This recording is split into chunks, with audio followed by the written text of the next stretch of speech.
This episode of Recording Studio Rockstars is brought to you by OWC, Boz Digital Labs, and JZ Microphones. So get ready to rock. So my mix template is basically everything I would ever want to use all in there ready to go. So what I have is I have a Pro Tools session, all my parallel tracks and all my routing and everything ready to go. And then what I typically do when I get a mix is I get the Pro Tools session in, duplicate the file, and then open up the duplicate. If I botch something very badly, I want to be able to get back to the file as it was sent to me.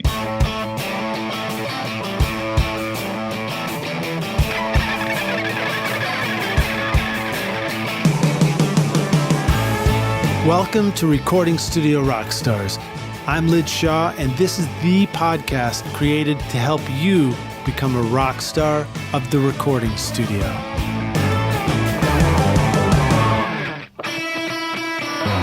This episode is sponsored by OWC, Otherworld Computing, which you can find at OWC.com, your trusted source for memory and speed upgrades, DIY installs, and used Macs for your studio. Let OWC focus on keeping your studio Mac in killer condition so that you can focus on making great music. Why ditch your existing Mac when you can take your studio far into the future with OWC? Learn more at OWC.com and learn how you can supercharge your studio Mac. The speed to create, the capacity to dream. Now find out how awesome your studio can be at OWC. This episode is sponsored by Boz Digital Labs, offering you the coolest plugins for your mixes like the Hoser XT and Plus 10 dB Signature Series. You can transform your drums with Sasquatch Kick Machine or Transgressor, get massive bass with Big Clipper, or add width and depth using Mongoose and Imperial Delay. All Boz Digital Labs plugins are available as fully functioning, no time limit free trials, so you can check them out on your mixes right now. Just go to bozdigitallabs.com or click the link in the show notes of this episode. This episode is sponsored by JZ Microphones with the unique Golden Drop capsule design. The Black Hole Series BH1S and BH2 microphones with the hole in the middle for a one-of-a-kind shock mount combine innovative industrial design with careful craftsmanship to bring a world-class sound to your studio, resulting in a level of quality and detail in your recordings that you won't find in other mics. Go to jzmic.com or click the link in the show notes below and use the limited time coupon ROCKSTAR right now to get an incredible 50% off.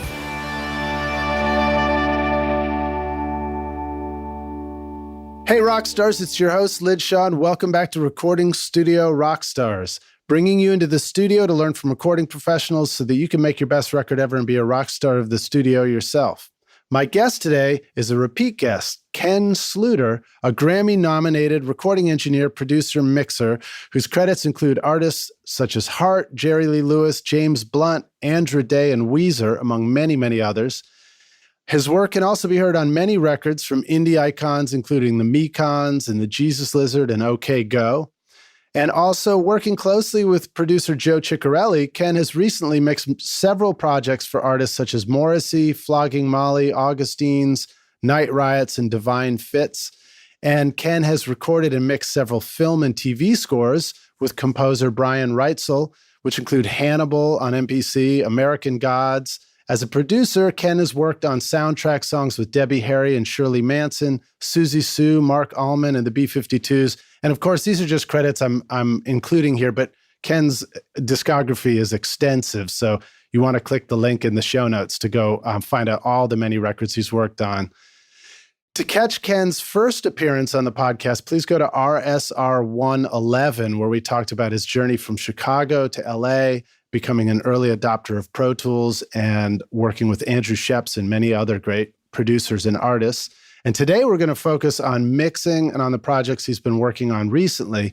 So I'm excited to dig into some stuff that's going to really help you out mixing in Pro Tools in your studio. So please welcome Ken Sluiter to Recording Studio Rockstars. Ken, are you ready to rock, my man? I'm ready to rock, Lid. Let's do this. Great to have you back, dude. Yeah, thanks for having me. That was a pleasant surprise to get asked back, and yeah, well, here I am. We love having you here. So, Rockstars, Ken and I got together recently, actually, out at Winter NAMM for 2019, And we shot a video together at the Eventide booth that was a lot of fun, where Ken was showing off some great tricks for getting a ducking delay and reverb in your mixing. And so it's just nice to see you out there. And NAMM was a lot of fun, man. It's so hectic.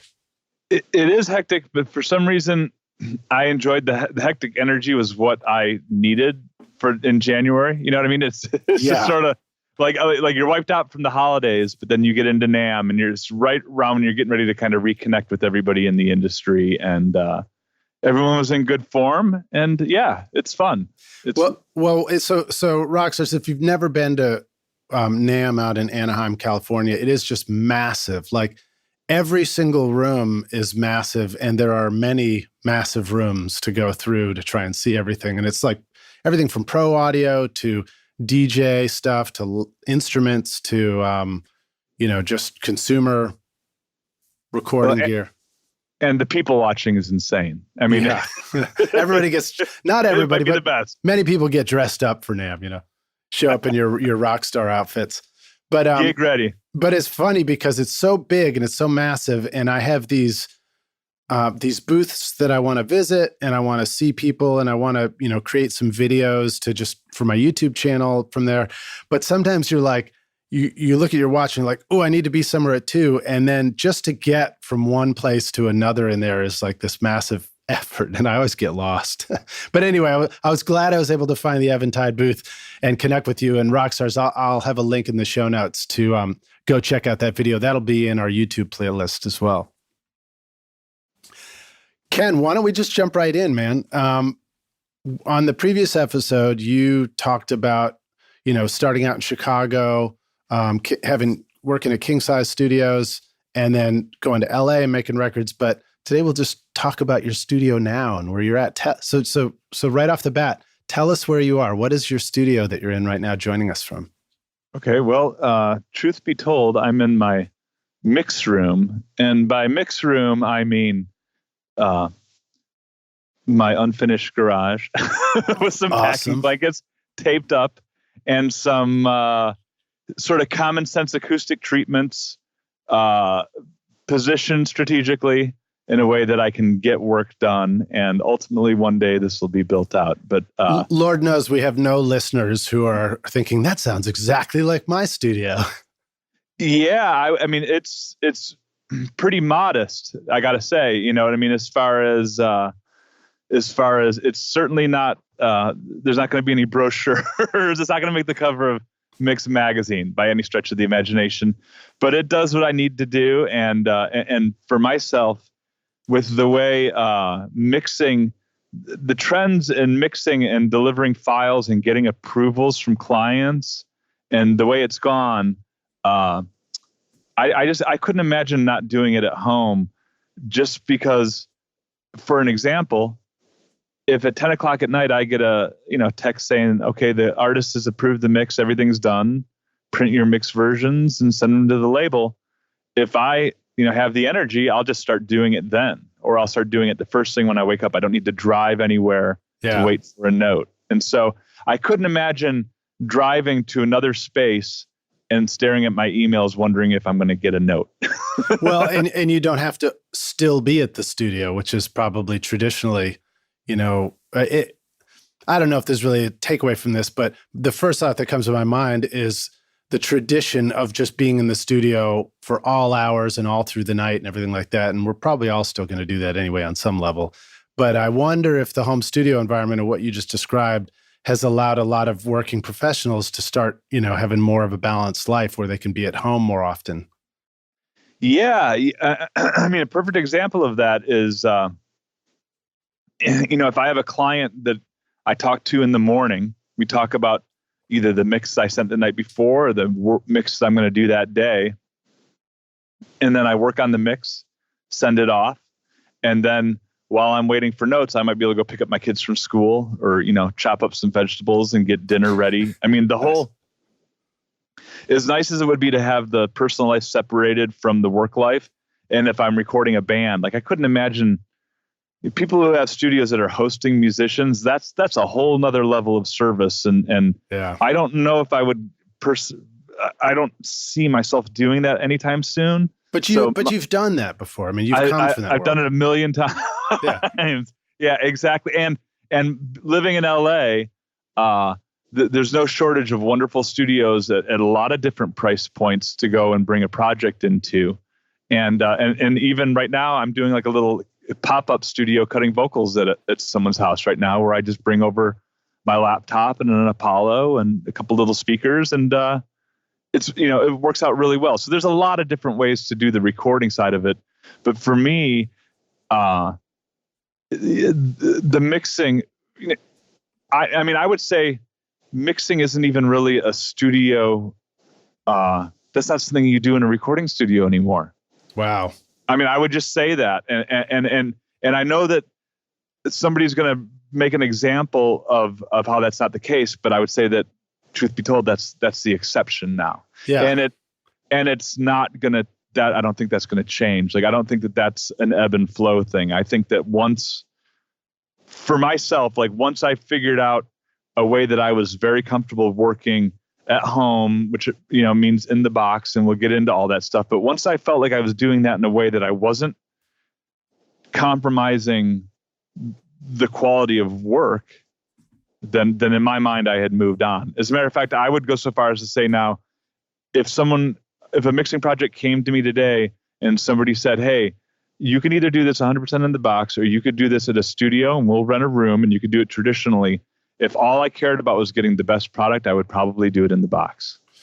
Yeah, it took me a minute to come around to realizing that I can make great sounding mixes in the box too. But it is pretty remarkable. And I mean, having done this for a while, we've seen the tools evolve to get to a point where they really can do it. I mean, it wasn't always the case that you could mix in Pro Tools and really get it to sound quite as good as you wanted it to.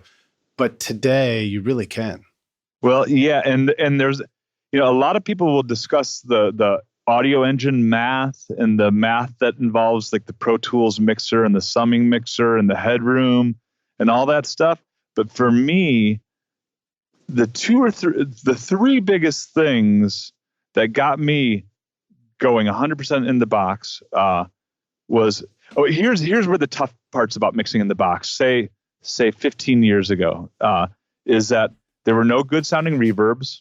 Mm-hmm. There was not a plugin that had a decent sounding reverb. There was not one. You couldn't do parallel compression because the delay compensation in the Pro Tools mixing engine wasn't worked out until about Pro Tools 7 or 8. And it seems like it got better, but also people started understanding that you can't like pile on plugins and then expect to overdub. And you know what I mean? Like there's the workflows have changed to accommodate the reality of latency within a Pro Tools system. But if you wanted to get a rock and roll mix on an older Pro Tools system with parallel compression and all that stuff and have it sound like it should, it was really tough to do. And it got better and it got better. UAD came out with their plugins. They got better. And it started really, for me, getting to the point where, okay, so say you have a plugin of a Pultec, and then you have a real Pultec side by side. Well, I'm not a fool. The real thing is always going to beat the copy of it. Mm-hmm. But in a mixing situation where you're taking your program material and you're running it out a set of converters into that Pultec and back again, the Pultec might be a better unit, but not in that application. In other words, the amount of high quality A to D, D to A conversion you have to have, the clocking you have to have, everything that you have to have in place to make the real one sound better than the plugin is not really practical. Yeah, that's fascinating for most people. And I've seen not most studios that I'm in, not my studio, not my friends' studios, get into that level of clocking. But I do have a friend who really, he loves that stuff, and he has this atomic clock that he uses. And when I listen to it, you do hear that difference, but it's super expensive advanced stuff. And like you say, it's not super practical. The plugins really do sound wonderful now. There's a lot of great plugins, but with the clocking thing in particular is one thing that a lot of people don't realize is that if you go to a recording studio or you go to someone's private studio and they have an atomic clock and you do your entire recording and you make your entire record to an atomic clock, and then you go to mix it in the box. If you're mixing it 100% in the box, the clock that's playing back your mix is only for your monitoring purposes. Right. The track that you print will be referencing the clock that you made the recording on. Now, if I start involving inserts, even one insert, and engage my A to D and my D to A, now the clocking of my monitoring system is now has a hand in the overall quality of the clocking of the mixing system. So if you're a clock snob and you're not going to have access to that clock for the entire process of making the record, you, in my opinion, and somebody could tell me I'm wrong, but in my opinion and experience, the way to best serve the clocking of yours is to not engage a second clock. Do you understand what I'm saying? Not engage a second clock. Meaning the clock, the second clock is the clock that is clocking your Pro Tools system whilst you're playing back and mixing, right? Okay, but that clock that's clocking your audio while you're monitoring really has nothing to do with the quality of the final mix print. Right. If the Pro Tools session is 100% in the box. Right. If you take it out and you take even just a lead vocal and run it through one insert, now you've completely changed the clocking configuration of your system. You mean if you're using the fancy clock while you do that? No, that's what I'm saying is that unless you have the fancy clock available for the entire recording and the mixing, if you want to take advantage of the benefits of the fancy clock, then you shouldn't engage a cheaper clock at any point. Oh, wow. So it's like taking your whole project and going to MP3 for a minute and then coming back and hoping that it's still going to sound as good as you started, which it wouldn't. You're saying that if you track everything and if you record everything with a really high quality clock, but then at some point in the mixing or the overdub stage, go back out through a cheaper clock and back in again, you sort of compromise the overall clock quality of what you were doing? Yes. Wow. And I mean, you could do it. You could go do more overdubs with a cheaper clock, but if you're gonna print a mix, right, into your Pro Tools rig, which is making a recording, if the clocking configuration of your Pro Tools system, the more complicated it gets, the worse it sounds. So the least complicated clock you could have is to never engage a full A to D, D to A loop. And the one great thing about mixing 100% in the box is that there's no A to D ever involved. I like that, man. That's cool. That's the first time anybody's really brought that up, and that's a great insight. I mean, I wrote down the word clock snobbery is like quality robbery or something. It's like something to remember it by. I wished I could explain it better, and I'll work on that. But it's how it's a big reason. It's one of a few big reasons why I really prefer to not ever even do one insert. Yeah. Okay. Well, that's really cool, man. And again, working out of a garage that is got some right things in place to make it sound good, but doesn't necessarily look fancy. Knowing that you can work within the box and you don't have to go out again. These are all things that are super encouraging to us because they're letting us know that we have, it's pretty amazing to think that me listening out of my home studio here I have the same tools that you do making Grammy winning records out in LA. So it's cool to hear. By the way, I love the term clock snobs. And I wanted to ask if there's any, is there any value to vintage clocks? Like what about the clock in Back to the Future that's up on top of the tower where they have to hit it with lightning? We'll have to check it out. We'll have to check it out and see. All right, man. Dig it. Enough goofy ass jokes. Talk more about your studio. What are some other tools that you have in there that allow you to mix from this environment? Sure. Well, I guess the one thing I'll say is, in many ways, the playing field has been completely leveled. In other words, we all have the same tools, more or less. It was just sort of what you were saying. The one thing I do have is, I guess when I say in the box, like I try to make my box as big as possible. And by doing that, meaning it might not be considered a great idea to spending money on technology like computers is not really a great investment. However, if you're a person who values your time, you start realizing pretty quickly that as fast a computer and as powerful a computer as possible really helps when you've committed yourself to mixing in the box. You know what I'm saying? Yeah. And having some, certainly UAD satellite boxes help, and I lean on those pretty heavily.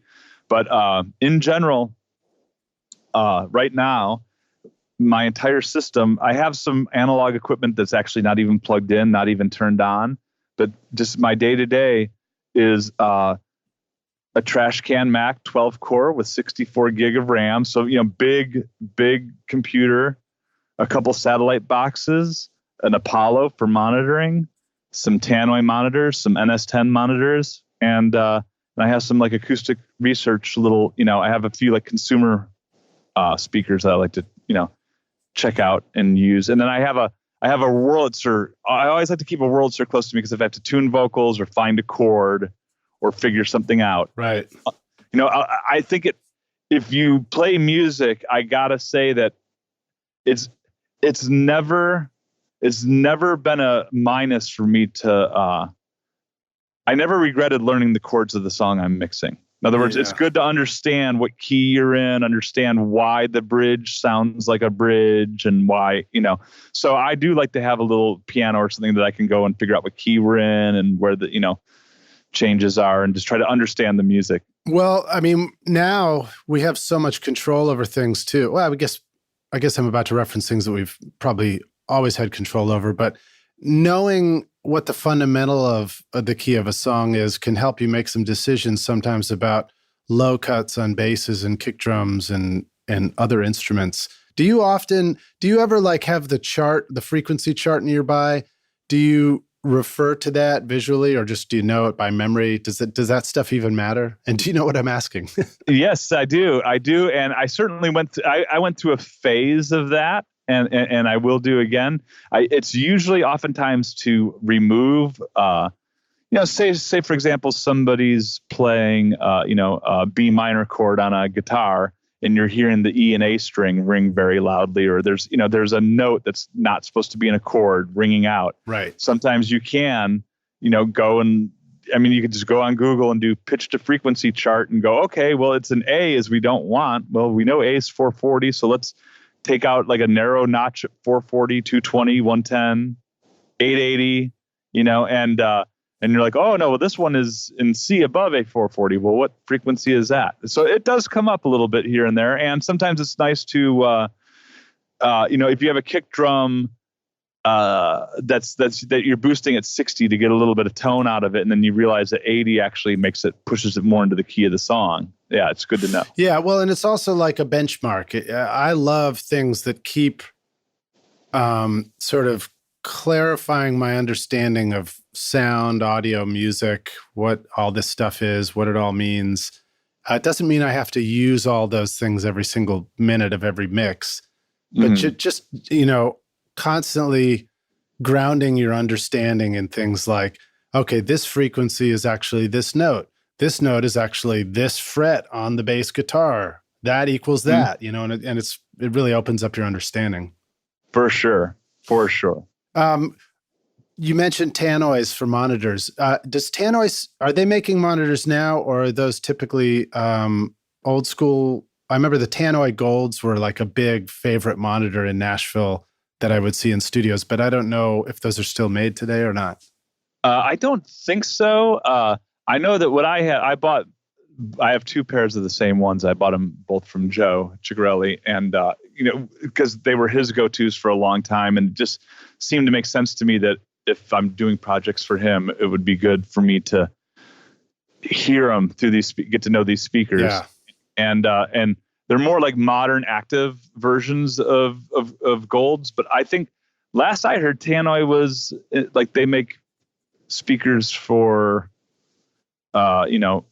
conference rooms and more of the like sound contractor type installations and stuff like that. I don't think they're in the studio monitor business per se anymore. Okay, but they have a history of being a great choice in the studio. So you're using active monitors, so you don't have to make a decision about which amp you're using. That's not necessarily a big part of the decision. No, not for that. But I do spend I almost had weaned myself off of NS10s completely, and then I got sucked back into NS10s in a big way on the last few projects I've been working on. Was it because of me? Did you hear my mixes and knew that I used NS10s? Is that why? No, but maybe subconsciously. No, I do. I still have NS10s, and I think I got turned on to them from working with Tom Lord Alge years ago. And then I just came back and got NS10s and a Bryston 4B amp. And then I've just been using that for years. That's a great combination. Yeah, it doesn't have to be a certain amp. I have a Yamaha. I don't even know what it is. What I do know about NS10s is that more than anything, if given a choice between powering NS10s with a huge cheap power amp or a very expensive low wattage amp, I'll take the cheap high power amp any day of the week. In other words, NS10s love big power amps. You know what I mean? Like a 3-to-1, you know what I mean? Like a 300 watt power amp makes NS10s sound fantastic to me, you know? Yeah.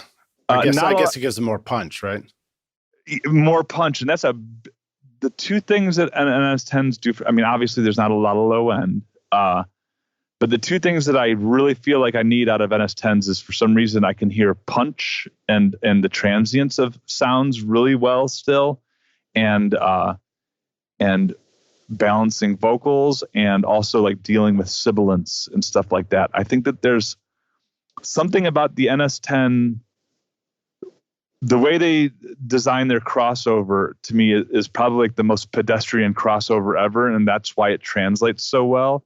In other words, there's something, the interaction between the woofer and tweeter of an NS10 is going to set, mixing your vocal levels with that is going to make it translate across a wider range of consumer speakers, I think. I think that's a big thing to the NS10s. That's interesting. So since the NS10s are kind of my big speaker in here, I feel sometimes uncertain about my vocal level, and then I move over, in mono to my little Oratone, not Oratone, I'm just blanking. The Avantone. Thank you. I looked over. Luckily, they put the name on the front of the speaker, and I just looked at it. But the Avantone Cube, that's something I find really helpful for setting balances and levels at low level. Mm-hmm. What about you now? So do you want to talk? We might as well just jump into some specifics already, but talk about some of your process of listening loud, listening quietly. Do you mix in mono? Any of those topics? Oh, sure. Well, you know what? Before we even do that, let's back up a little bit. And one thing I think it would be good for listeners to know is just the value of a rough mix. Mm-hmm. And we can get into like the idea of like what, the rough mix that you send to the mixer versus the one thing about rough mixes is that when you worked on tape, and for the first 10 years of my career, it was just tape every day, all day. But if you were a engineer on a session doing overdubs, you were doing a rough mix every time you pulled up a tune. Yeah. You know what I'm saying? And that doesn't happen anymore. In other words, now it's like, okay, well, we're going to do vocals on this song. And you click the Pro Tools file and it opens up and then you carry on. And having a mix in progress, saving a rough mix in Pro Tools is fantastic. But what you lose is that if you were an engineer coming up working in studios before Pro Tools became the master tape, and before everything was folded into Pro Tools, you had to learn how to get a rough mix really quick. Get a rough mix that people could sing on top of, play on top of, like real quick. So you had to have like a little formula. And mm-hmm. And surprisingly, I still kind of follow that formula today. And I could tell it to you. Yeah, great. No, I love that. And it's making me think about recent projects where I've had a rough mix and then we continued working on it and I tried to mix it more. And sometimes the rough mix like I go back and listen. I'm like, why does that rough mix that had all the problems sound better than the one where I fixed all the problems? But that's another question. But tell us about your formula. So what do we want to know about that? Well, it's not even my formula particularly, but and I mentioned this because Waves came out with the VU meter, and I really, for whatever reason, liked their VU meter. Thought it was useful more than LED meters or other meters I've been using. Cool. And it just reminded me when I was in college, I had this the one teacher in the audio department at Columbia College in Chicago who really had been in the trenches was this guy Malcolm Chisholm, and he was a chess engineer, worked for Bill Putnam, did all this stuff, and at one of our classes he was showing us how he was going to record like a 3 or 4 piece blues band, and he just quickly turned around. He said, here's how you get a quick rough mix. Push up your kick drum until you see it hit -10 on the VU meters, right? Mm-hmm. And then push up your bass guitar until that settles at -10. So now the meters aren't going up to -10. They're living at -10, right? So the first one was just sort of the peak of the kick was hitting -10. Yep. And then turn up the bass until the meter is now just living at -10, and sounding, and then from there you mix your snare and your overheads and your toms like by ear. And when you get to that point, your meter should almost be in a full swing, meaning it's kind of topping off at like around like -3 or so. And then when you add your lead vocal or harmonica or whatever your lead instrument is in, that's what pushes it over 0. And if you do that every time, you're gonna have enough headroom to get through your mix. You're not gonna blow up your console. You're not gonna blow up your stereo channels of your console. Very cool. And so to this day, and especially if you're pulling up a mix to do overdubs, it means that you're going to be adding stuff on top of your mix. You don't want to be running out of headroom on your console. Right.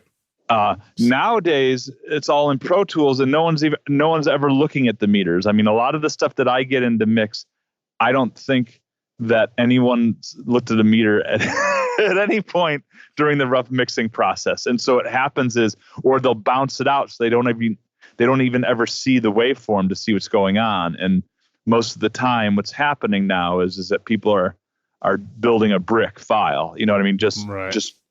And once you send the client and the artist a bricked file, whether you did it with an L2 or a peak limiter, or whether you just did it by having a total disregard for headroom in Pro Tools, once you send your artist a super loud rough mix, every mix given to that artist from that point on will have to be that loud. You're screwed. Unless you can go and have a conversation with the artist and say, from this point out, I can't have you comparing this stuff to these other rough mixes. And that's a hard conversation to have. And you either don't get the chance to, or you have it and they still don't understand. But what I'm saying is that in general, if you're just somebody that's producing or making music in Pro Tools, and your idea is that I'm going to produce this record and I'm going to make these recordings and I'm going to go give it to a pro mixer or a mixer or my buddy who's a mixer or whatever, even though you're not mixing, you're always rough mixing, and how well a rough mix is put together can really help decide the fate and how successful this mix is going to be going down the road. Even though one would think that they would not be related, they're actually very related. Yeah, well, that's fascinating. The understanding that the human ear gravitates towards something that's louder seems to sound better, or will always sound a little better because it seems to have more low end and more high end and more clarity because of how the human ear responds, is a simple explanation probably for why if you send somebody a brick-walled mix, even if a mix has got a better balance that's a lower level, and all you need to do is turn the volume of the volume up of the stereo. Turn the knob. Yeah. The artist will probably like the brick wall one better because they won't turn up the volume that quickly. They'll just hear them back to back and think that one sounds better than the other. Yeah, and there's just no way around it. You know what I mean? And it's not right. It's not fair. We all get tricked into it. So, I would just say to the guys out there that are working on tracks and overdubbing stuff, It's if you don't think your rough mix is important, anything you give to your artist or your client, any file that you give it's really important that it be handled in a certain way. And the one thing that you don't want to do is you don't want to use up all your headroom before you've even gotten into the mix stage. That's cool. So do you get, so the implication is that you're getting a lot of rough mixes that are brick walled, not that you're getting mixes that are accidentally too quiet because people aren't looking at the meters, but that generally things are just kind of cranked up too hot? I think I could say that the amount of times that somebody sent me a rough mix that was too quiet has been zero. It's been zero. Well, and what's funny is even if the music is really sparse, say a sparse Americana folk stuff, the funny thing is sometimes the more sparse music is, the easier it is to make it louder. Right. You know what I mean? Like with a peak limiter, just bam, the vocal suddenly sounds like, and sometimes peak limiting sounds really good on that kind of music. You know what I mean? I think sometimes, but with all that peak limiting stuff, it just, you're baking the cake too soon. You know what I mean? and then you hand the mastering engineer a baked cake and they can't unbake it for you. That's a good analogy. So, I mean, most of us like cake too, so. It's true. And most of it, we don't like it burnt or overbaked. Right, indeed.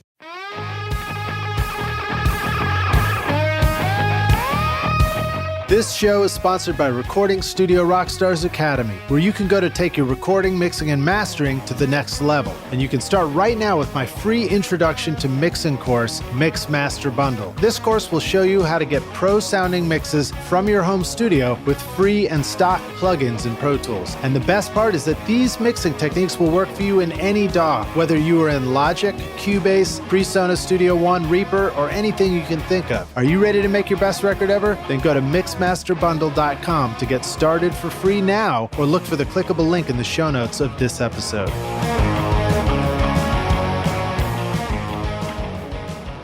All right, well, so let's see. What else do I want to ask you about your studio setup there? You've got Tannoys you're listening to. You were talking about the rough mix trick, and then maybe we were going to go into some of when it makes sense to listen loud or quiet. And mono as well. Okay, well, the quiet and loud stuff, I would say that in general, a pretty good rule of thumb is, well, and this is funny, is that, you know, when you're starting your mix, say you have all your faders down to zero, the first thing you want to do is you want to crank your volume up so you can start getting your overall balance of your rhythm section without ever hitting the stereo mix too hard. Right. A lot of times when a rookie mixing error, and I'll fall trap to this sometimes too, but the first thing is that you can't be pushing the faders up because you want the control room volume up. You know what I'm saying? Right. Because that's the quickest way to run out of headroom in your mix. So you always want to make sure that you have a real method to, like, okay, you know, I turn my volume up to, 1 o'clock. Like, I open up the speakers and then I have, with all my faders down, I start getting my mix together. For me, I like to mix rhythm sections kind of loud. Mm-hmm. Mm-hmm. And then once I feel like I got that happening and in a good spot, then I get pretty quiet and I stay quiet pretty much the rest of the time. I might do one more loud listen if when the final version is going down. And a couple of things to think about. So the volume knob, you can almost think about the little dash on the volume knob as the top of your headroom. And if you turn the volume knob way up, then you got a lot more room to just kind of ease the faders in and hear your stuff loud before it's blasting, before it's sort of hitting the ceiling and crunching at your volume output. I know I'm just butchering terms here, but that was sort of a thing that I remember realizing early on. As I was like, oh, I keep running out of headroom. What if I start my mixes where I just turn the volume knob way up so that I never want to push my fader that far? Like it would sound too loud to me in the control room. Exactly. And then another thing is when we're mixing and balancing the rhythm section, it's like we're trying to make sure that our crankability of where we're headed is going to make sense, right? Yeah. Well, that's a big part. And to that, I start every mix usually right at the second chorus. I usually start, and sometimes halfway through the second chorus, because the choruses are, with exception, usually the choruses are louder than the verses. And the bridge might actually be the loudest part of the song. And I would go to the bridge, but the bridge is usually a key change. But I want to hear the loudest section of the song that's in the key of the song that the song spends the most amount of time in. Right. And that's usually like the second chorus, because I'll let that roll into the bridge just so I can hear that dynamic shift. And so I work starting there and then get that happening. And then I roll back into the second verse and listen to that. And then I roll back into the first verse. And when I say that I'm working that way, meaning getting my overall levels, obviously, once I kind of get my headroom sorted out, once I feel like I have my headroom sorted out, then I'll go and I'll start at the top of the tune and listen to it as if it's, as it's meant to unfold. Yeah, I think that's a good lesson. And, what's implicit in that lesson is we're going to have to learn how to turn things down a little bit as our next move, as opposed to turn things up a little bit. Because sometimes,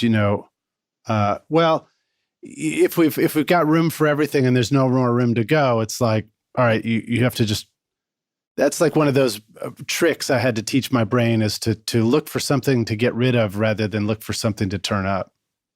Sometimes, yeah. Well, and in mixing, a lot of times you do like kind of what I call sleight of hand, where I think to myself like, oh, I really don't like this guitar part.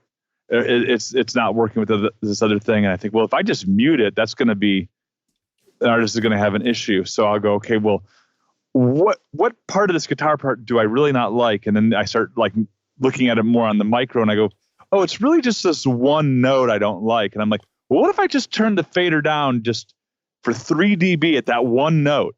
Right. Oh, wow. Well, that's sounding pretty good now. You know what I mean? And so there's a lot of that where and I find with mixing just in general is that once you get your basic levels and EQs set, from then on out, if say, for example, you brighten up a vocal, right? And you get the vocal where it's bright and you like the way it feels, and it feels like it's right out in front where it ought to be.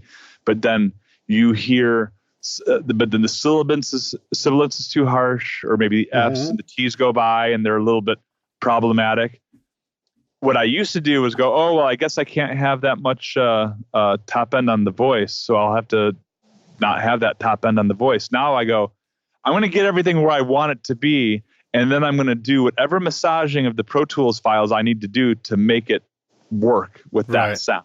And if that means, well, with sibilance, it's, going and clip gaining down every T and S on a lead vocal, like 6 dB, and that's you don't push a button to do that. You have to go through the tune and do it. And so, you spend a little time making sure you kind of got everything right where you want it.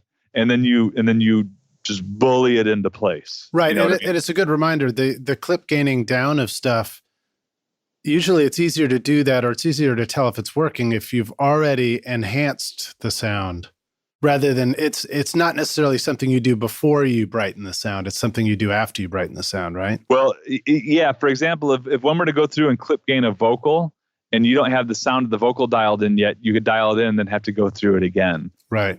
Where I would rather just kind of, it's funny, somebody told me, I was working with somebody who worked with Bob Rock, and Bob Rock would refer to, how sometimes you have to leave something in place just to get the idea conceptually of what it's going to be, even though it might not be perfect. And he calls that squinting.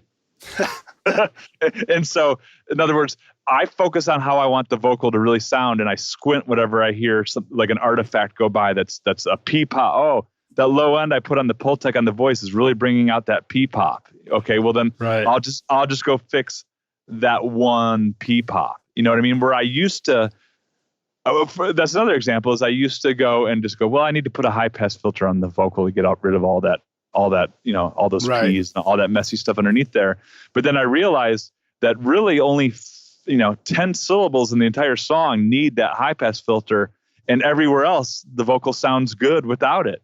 So rather than just go and globally knock all the low end out of a voice just to fix the problem. Just go fix the problem and have as much low end in the voice as musical. Well, I think you bring up a really important point in the studio, in both production and in mixing, is how easily it's kind of like being fooled by things being louder. We're also fooled by things that we don't like. It's really amazing to me every time that I can have, particularly used to, I'm better at it now, but I used to have a perspective of an entire take or an entire performance or an entire mix that would be completely damaged by one or two little things. It's like the small things that bug you can just put a whole blanket of perception over the entire song. And you have to train yourself to just go, no, hold on. I'm just going to focus on the one small thing, remove it. Now what do I think? Yeah, well, and what's funny is a similar thing is, and this isn't mixing based, but when you're working with, say, a singer or a performer, some singers sometimes will botch a line badly, and then as they're getting their head back into what the next lyric's going to be, they deliver the next lyric amazingly because there's suddenly this hyper focus that happened to them. Interesting. And I've been on sessions where the producer's, the singer forgot the word, stop the tape, and you're like, really? We're gonna stop the tape now? I think that they, just because if they have 4 lines to sing and they botch the second one, we don't know that the third and fourth one aren't going to be great. You know what I mean? Right. So I'm a big fan of. I think it's, and this is getting tangential, but I don't like to stop this. I don't like to hit spacebar stop while the musician's playing, while they're mid playing. In other words, oh, that's not the right part, and then they just, like, if a guitar player's playing a guitar lick and then they're halfway through it, and then you stop to go tell them like about how you want them to do it differently, like. You might be saving a few moments of time, but now the vibe that creates is yeah, you blast a hole in it. It's a bummer. It's a bummer to be around somebody that's just so on you that they're not even gonna let you finish your idea. You know what I mean? And as somebody who edits and comps a lot, I know that like sometimes I'm looking for every little note. You know what I mean? Mm-hmm. I'm looking for every little note, and so I'm keeping the machine in record for as long as possible, getting as many takes and as much coverage as possible. You brought up comping. I hadn't thought to ask questions about comping, but maybe we should go there since you brought it up. Do you have any? So how do I want to ask this? This will be good because we can segue this back into mixing. Okay, great. I have yeah. Well, so I've done tons of comping, and I've done a little comping, and I've worked with producers who, do 3 vocal takes, and they're like, yeah, the first verse was good on that one. The second verse, very, very like rough swaths of fabric kind of comping. And I do think that now Pro Tools has gotten the comping feature, and probably all the DAWs have comping features that really are advanced now, which allow you to both quickly and with a surgical scalpel go in and comp together every little bit of everything you want. And I just wondered if you wanted to talk about that at all. Do you recommend, do you even want to educate people how to comp with a scalpel? And if so, how do you like to do it these days? Okay. Yeah, sure. Well, one thing is, I don't like to comp everything like a lead vocal. In other words, I really try to get like the band, where we just kind of go and, do whatever it takes we need to do. We need to develop the track, but to comp an instrument take like a vocal where you're going and you're listening to every take it's just, I don't see how people could do that. It's hard. It takes forever. It's cost prohibitive. But for a lead vocal, I mean, the first thing you got to do is if you're comping a lead vocal, it's probably because you're recording a lead vocal. I think it's a very rare occasion where I'm comping a vocal that I didn't record. Right. So what I do these days with that is, well, I basically tell the singer, here's how I like to do it. How do you like to do it? Let's figure out a way that we can, get on the same page as to how we're going to get this done without it turning into a struggle for power, a power struggle, or you know what I'm saying? Because that's a vibe killer as well. But usually what I like to do is I like to get a couple takes of the whole song down from the singer, because obviously you're going to check levels, make sure that your vocal sound is cool, is good. That's where I suss out, like, okay, I'm gonna turn the mic preamp up 2 clicks in the verses because she's kind of whispering those, but then this is going to be my chorus level, and kind of I'll map out the gain a little bit if I need to. I don't always need to do that. Mm-hmm. And I'll get a few passes of the singer is kind of warming up, and I like to get whole passes down so you can see the entire arc of the song. I don't like to get too many of those because I want to get, when the singer sounds like they're pretty warmed up, I try to, at that point, after hearing a few takes of the song, you identify which sections of the song are going to be really taxing for the singer to do. Yeah. And you avoid those because they'll blow the singer's voice out before you got everything that you need. Mm-hmm. You know what I'm saying? And so sometimes the verse is really taxing and the choruses are bonehead simple to sing. And so we'll go and we'll get all the choruses first. And if it's a rock band, if it's a rock act, I like to record all, even if all the choruses have the same lyrics, I want to record every chorus. I want the first, second, and third to be a different performance, so that way the singer is interacting with whatever energy the band has under right. it at the time. Now, granted, if all the lyrics are the same for all 3 choruses on a pop song, I might not go 16 takes deep into every take. In other words, I'll borrow a line here and there from the other takes. But in general, I want, some takes recorded in position. And when I do that, I go from one chorus into the other, and I don't even want them to hear the verse chords or the pre-chorus chords, because I want it to be a really hyper-focused, like, this is the key we're in, this is the melody line. Like, now, like, once you sort of blaze the trail through your vocal cords, I wouldn't want to go and record a chorus and then do a verse and then go do another chorus, because now the singer's got their headspace out of that chorus. Right, right. So we get all that done. And then we go and we do all the verses, say, for example, and we work on all that.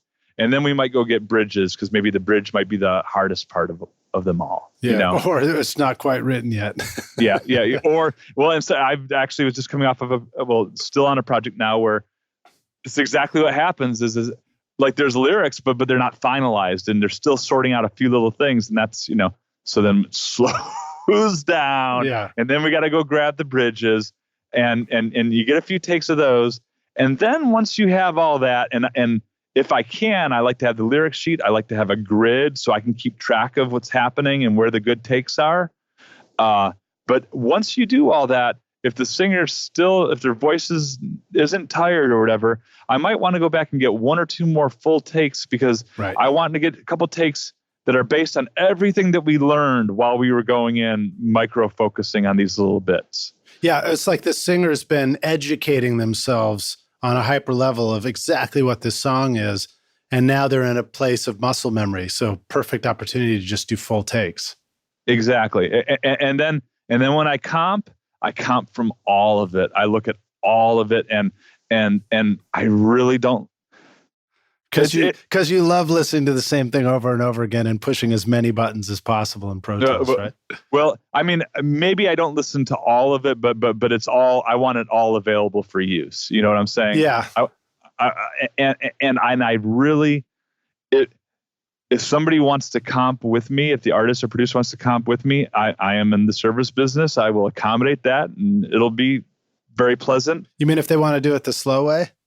But it takes twice as long, if not more. I would rather comp on my own and then play it for the artist or the producer and say, it's all on the table. We can change anything you don't like. We can go looking for whatever you don't like.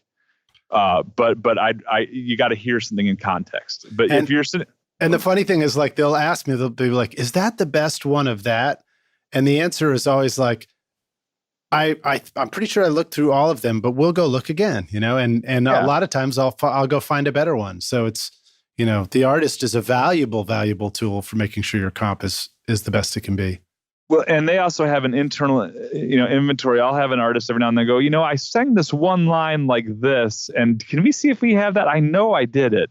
Right. And then sure enough, you go through and you can even see, and the waveform looks different on this one. Looks held. Okay, this is the one she's talking about. Here we go, and drop it right in. But it's and when I'm comping, I'm sort of, I don't listen to whole lines. I listen to, like, if the lyric is "my dog has flea," I go find the best "my," and then I go find the best dog, and then I go find. And it's really unmusical to watch me comp. I wouldn't wish it upon my worst enemy, but it's amazing how, and you would think to yourself, well, then this is going to be such a patchwork of takes across this whole thing. This guy's comping with no regard to whole passes or any of that stuff. And then once I have it together, then I listen to it and I fix that if that's a problem. Right. But it's not a problem nearly as often as you would think it would be. And so, in other words, it's sort of like to go, oh, I need to listen to whole takes down, or I need to listen to the whole section. Yeah, good luck taking notes on that. Well, for me, my attention span doesn't work that way. You know what I mean? It literally doesn't work that way, because every take I'll go, well, I heard some good stuff and I heard some stuff that isn't as good. Right, you know what I mean? Right. Like, I can't keep the inventory of it across that many words and that many syllables. And if somebody tells me, well, the way you're going to do it is going to be too much of a patchwork and it's going to sound like a comp, it's just, I've never had that.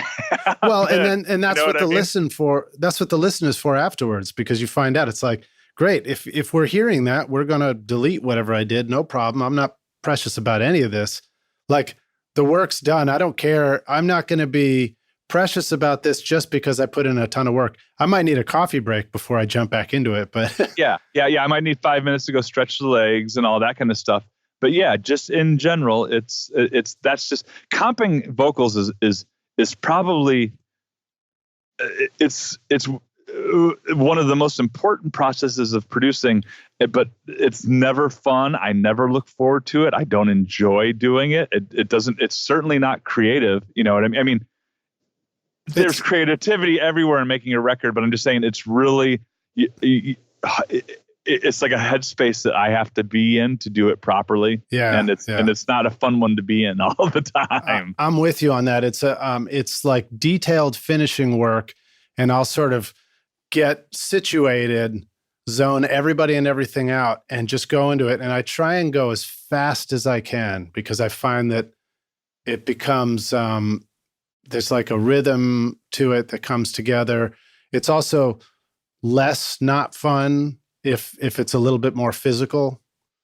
Pro Tools, like I say, has finally got these things, the target playlist and the ability to, shift arrow up and down through different takes very, very quickly.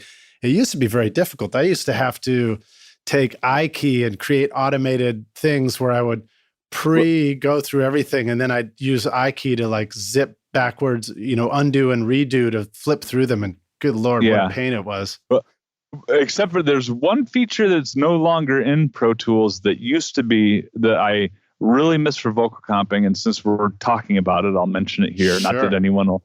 But back in the old TDM Pro Tools days, now there's dynamic voice allocation. But back in the old Pro Tools days, you had to assign every voice. In other words, if you had a 16-voice Pro Tools system, you would go in and say voice 1 here, voice 2 there, and you would do like voice sharing, meaning if there was a shaker in the verse and then a tambourine in the chorus, you could put those on the same voice because they were never playing together. And that's how you negotiated the polyphony of Pro Tools, like back in the 90s. But the one cool thing that you could do is you would set all your vocal tracks. They didn't have playlist view back then. So you'd have all your vocal tracks. So just if you had 10 vocal tracks, you'd have them on 10 tracks. And then you'd set all those tracks for the same voice. And then there was a feature, an option in Pro Tools called mute freeze voice. Mm-hmm. And so what that would do is I would go and I'd have all the vocals lined up, and then I would just make little block edits on all the syllables, right? Like group, region edits, clip edits. And then you could just kind of go through and just mute and unmute clips. And what it would allow you to do, which you can't do now, is if you were just looking for one word or one syllable or one line, you could hear it in the comp by just muting the moment in the comp that you didn't want. So say, for example, if on your comp you have My Dog Has Fleas and you want a new dog, you just go take dog.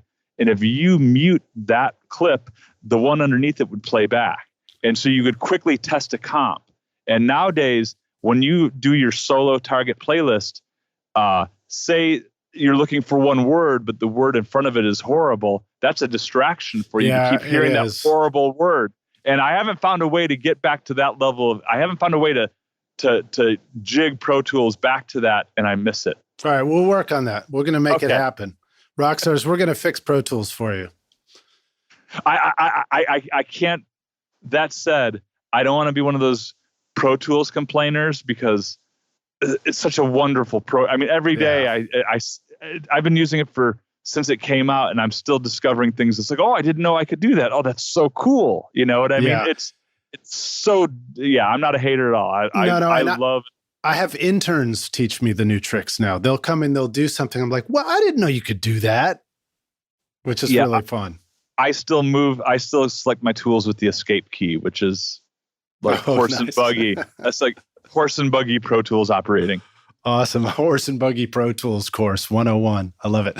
All right. Well, hey, we're going to take a break now for a sec. Rockstars, we'll be back in just a minute for the jam session. Second half, we're going to start out by digging into mixing in mono and why you need to know about that and why you need to do it if you're not already. We'll see you guys in just a minute for the jam session. A reminder that you'll find show notes and links to stuff we're talking about here with Ken in the show notes, including a YouTube playlist where I've got a bunch of Ken's amazing mixes, productions, engineering, and including a YouTube video we did at Eventide where he teaches you a great trick about ducking your delay in a mix. So we'll see you in just a minute for the jam session.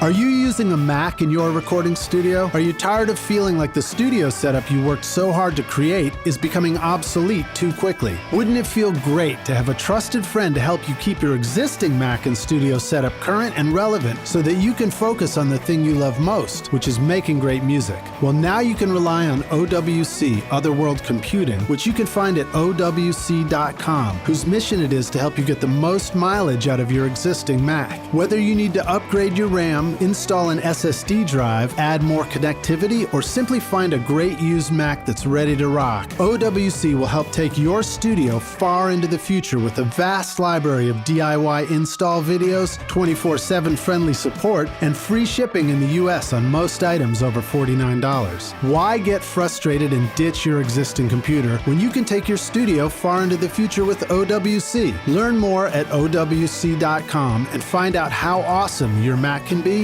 at OWC.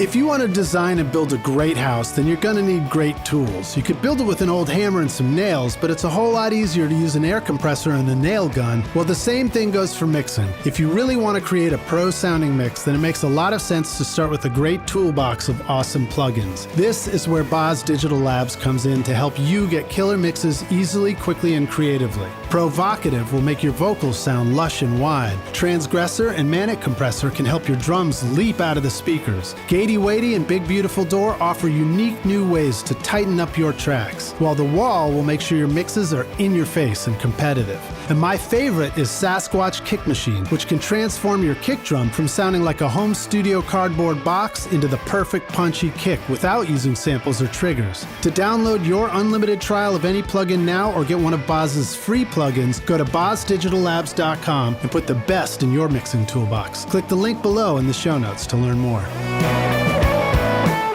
If you want to capture every nuance of a great performance in your studio, then you need to start with a microphone that is crafted with great care and attention to detail. JZ Mics in Riga, Latvia designs amazing sounding microphones that are handcrafted with jeweler's precision to bring you incredible detail in your recordings. At the heart of JZ Microphones is the unique Golden Drop capsule design, which uses a lighter, faster diaphragm that delivers great clarity and fidelity while avoiding distracting color aberrations and distortions. Make sure to check out the Black Hole series BH1S and BH2 with the awesome-looking hole in the middle of the mic, combining innovative industrial design with meticulous electrical engineering to help your studio sound incredibly expensive for an affordable price. Jay-Z offers a 5-year warranty, free shipping to the US, and 30-day money-back guarantee. Plus, for a limited time, if you use the coupon ROCKSTAR, you will get an astonishing 50% off. I got one. You're hearing my voice right now on the BH1S. So what are you waiting for, rock stars? Go to jzmike.com or click the link in the show notes below.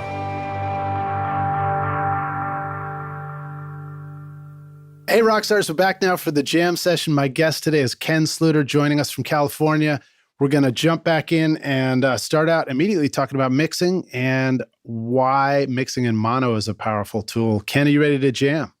Sure, let's jam. Awesome, dude. So here's a question for you. Why is mixing in mono such a powerful tool?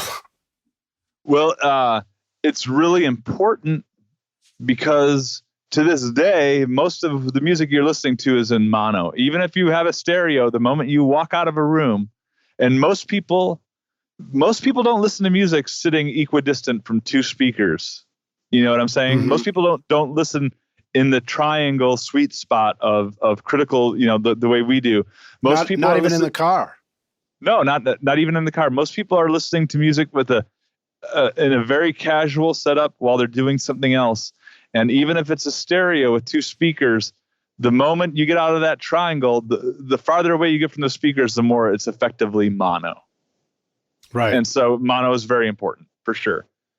And what are some of the things about mono that we need to realize as far as what's coming out of the left speaker, what's coming out of the right speaker? What does that mean in mono versus stereo? Well, it's more about what's in the middle and how the middle is going to get louder. Right. You know what I'm saying? And how the kick and snare and the lead bass and the lead vocal are going to get, the balance is going to change. And there's the funny thing about mono and stereo compatibility. And the one thing I'll say is I very rarely hit the mono button anymore. In other words, for me, my mono listens are by listening to cheap speakers on the other side of the room. You know what I mean? The sort of acoustic mono, natural acoustic mono. I don't do a lot of hitting the mono switch, but when you do, it's not so much your mix is going to change. It's going to change. There's no way the mix is not going to change, but it just has to work both ways. You know what I'm saying? Right, exactly. They're both important. Exactly. So you might be one that, like, once you kind of start, you might want to finalize your balances in mono, and then when you kick back on the stereo, you realize, hey, you know what? Not everything's just up front because it's all spread out a little bit. Does that still work? And you got to strike balances that work for both, and it's not easy. Well, and there's custom work, meaning every mix there's a different way to do it every time. Wait, elaborate on that just a little bit more.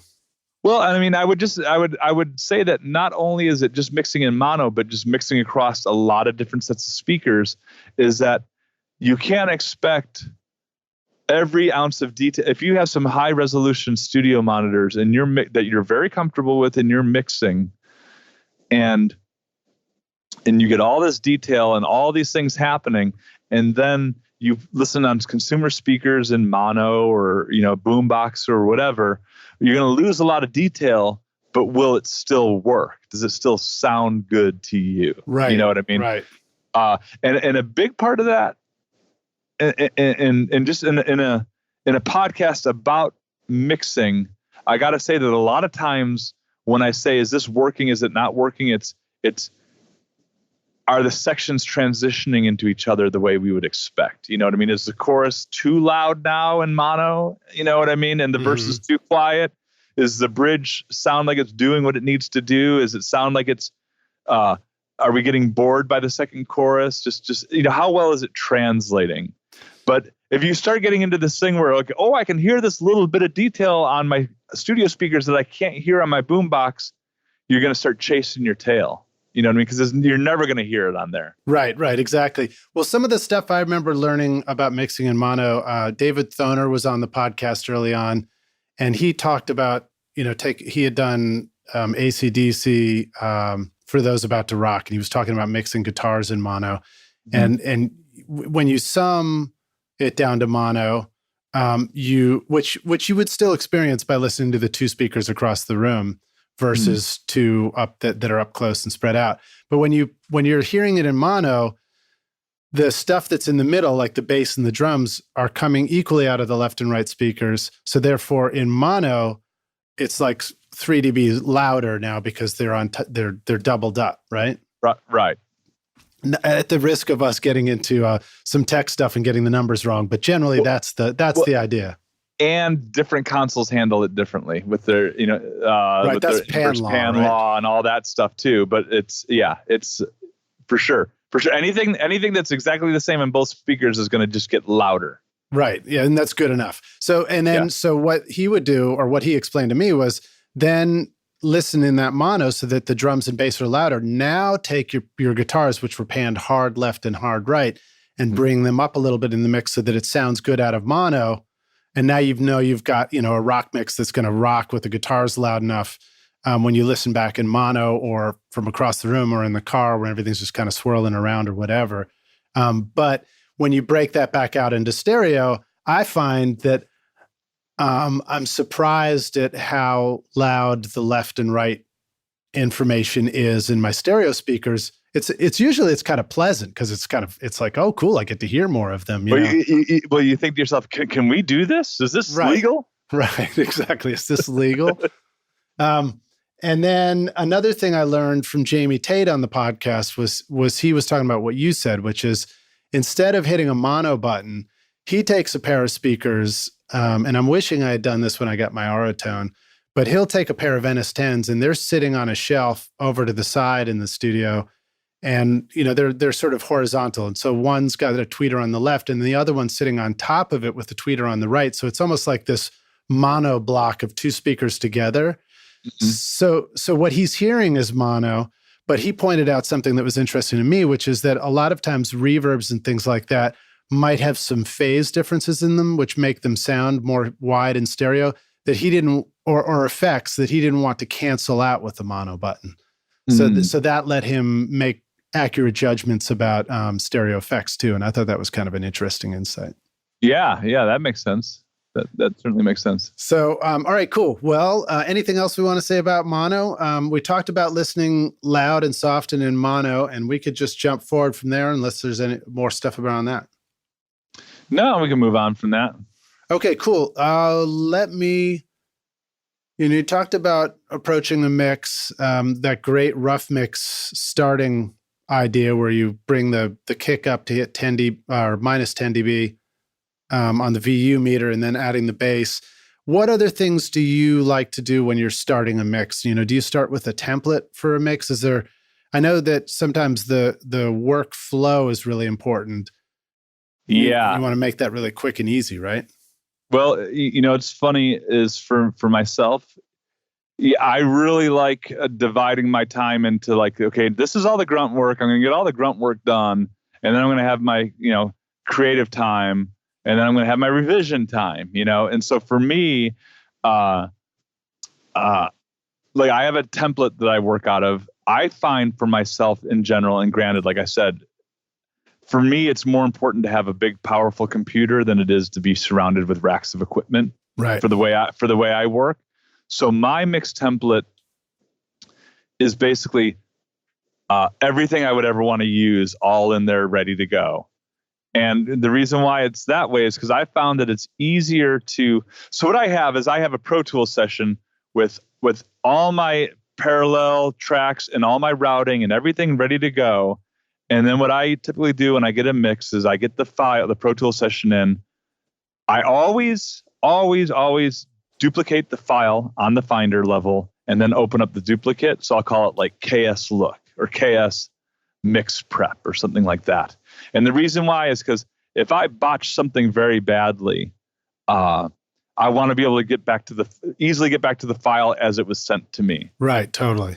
And when I say botching something badly, it could be something as simple as say somebody wanted you to mix their record. They send you the Pro Tools session.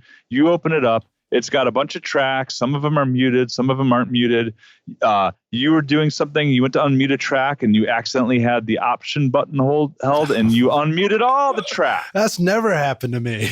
And that's the one funny thing is, and I mean, I kind of want to like talk about like how to send a mixer a Pro Tools session. In my world, a mute button is something to sit there and talk about in audition. Do we like this? Don't we not like this? Do we like it? No. Okay, we don't like it. We're going to turn it off. Don't mute it. Make it inactive. Yep. If you have a bunch of tracks that are muted and then you send them to somebody with the click of one button, they could entirely change the arrangement and the production. You know what I'm saying? Because now you have all this stuff that you decided is not going to go into the final mix is blaring through. And if the mixer has not heard the mix before, they wouldn't know. And it's really frustrating that I think Pro Tools still with, if you hit the undo button, it won't remute the stuff that was just unmuted, which is a little bit of a bummer. It doesn't do that. So if that's happened to me often enough that I, as a policy, like I said, I work on a duplicated track. I create a mix prep track. I go and I look at all their stuff and I see if there's, just make sure everything's in order, make sure all the tracks that the Pro Tools session is seeing all the files, all that stuff. Once I'm like convinced, okay, or if say, for example, they have some bus routing that is labeled exactly like mine, I might go change theirs real quick because what I'm going to ultimately do is then I open up my mix template. Well, what I do is I actually just grab my mix template from the Finder and I drag it, I duplicate it into the project folder, name it, my dog has fleas, mix 1, and then I open up my mix template with no audio in it at all, and then I import their audio into my template. And I do that. I like to do it that way for a couple different reasons. One of which is that this is a big one, is that no matter what something comes into me, I mix it at 9632. So if something comes in at 44.1 or 48, I'm bumping it up to 96. That's interesting. So I know you've worked with Joe Chiccarelli. When I had Joe on the show, I asked him, I was just, point blank, I was like, dude, we got all these sample rate options. What do we want? And he said 3296. And I've been working at that on as many records as I can. And it really does sound great to me. But I'm curious to know why you convert it for your mix like that. Right, because conventional wisdom would say, that you're not gaining any quality by upsampling, something from 48 to 96 you're not gaining any quality within the file, obviously. But what you are getting is in Pro Tools, you're getting a mix architecture that has twice the resolution. Your Pro Tools mixer is only as good as the sample rate and bit depth that it's running at. So to run a bunch of 48K files into a 48K mixer is going to sound different than running a bunch of 48K files into a 96K mixer. Do you understand what I'm saying? Yeah, interesting. So that's one big reason. And then the second big reason is that all your mix print files are now at the resolution that you'd want to give your mastering engineer. Which is higher resolution. Now, what about the 32-bit thing? Doesn't the 32-bit feature in Pro Tools mean that you have more of like a floating point or architecture so that it's like you don't hit your headroom in plugins or something? I might be getting that wrong. I'm not the person to ask it about exactly what that is. In other words, all right. There's something to that. Well, and that's funny because that gets into a whole nother. The one thing about working in a Pro Tools environment is that you want to work at an operating level that all the plugins want. Right. Yeah. Let's talk about that as well. Which leads me to also this one reason why I like 96K is the plugin manufacturers that I know and have dealt with, and working at East West, and they're a software company as well, and the people I know there.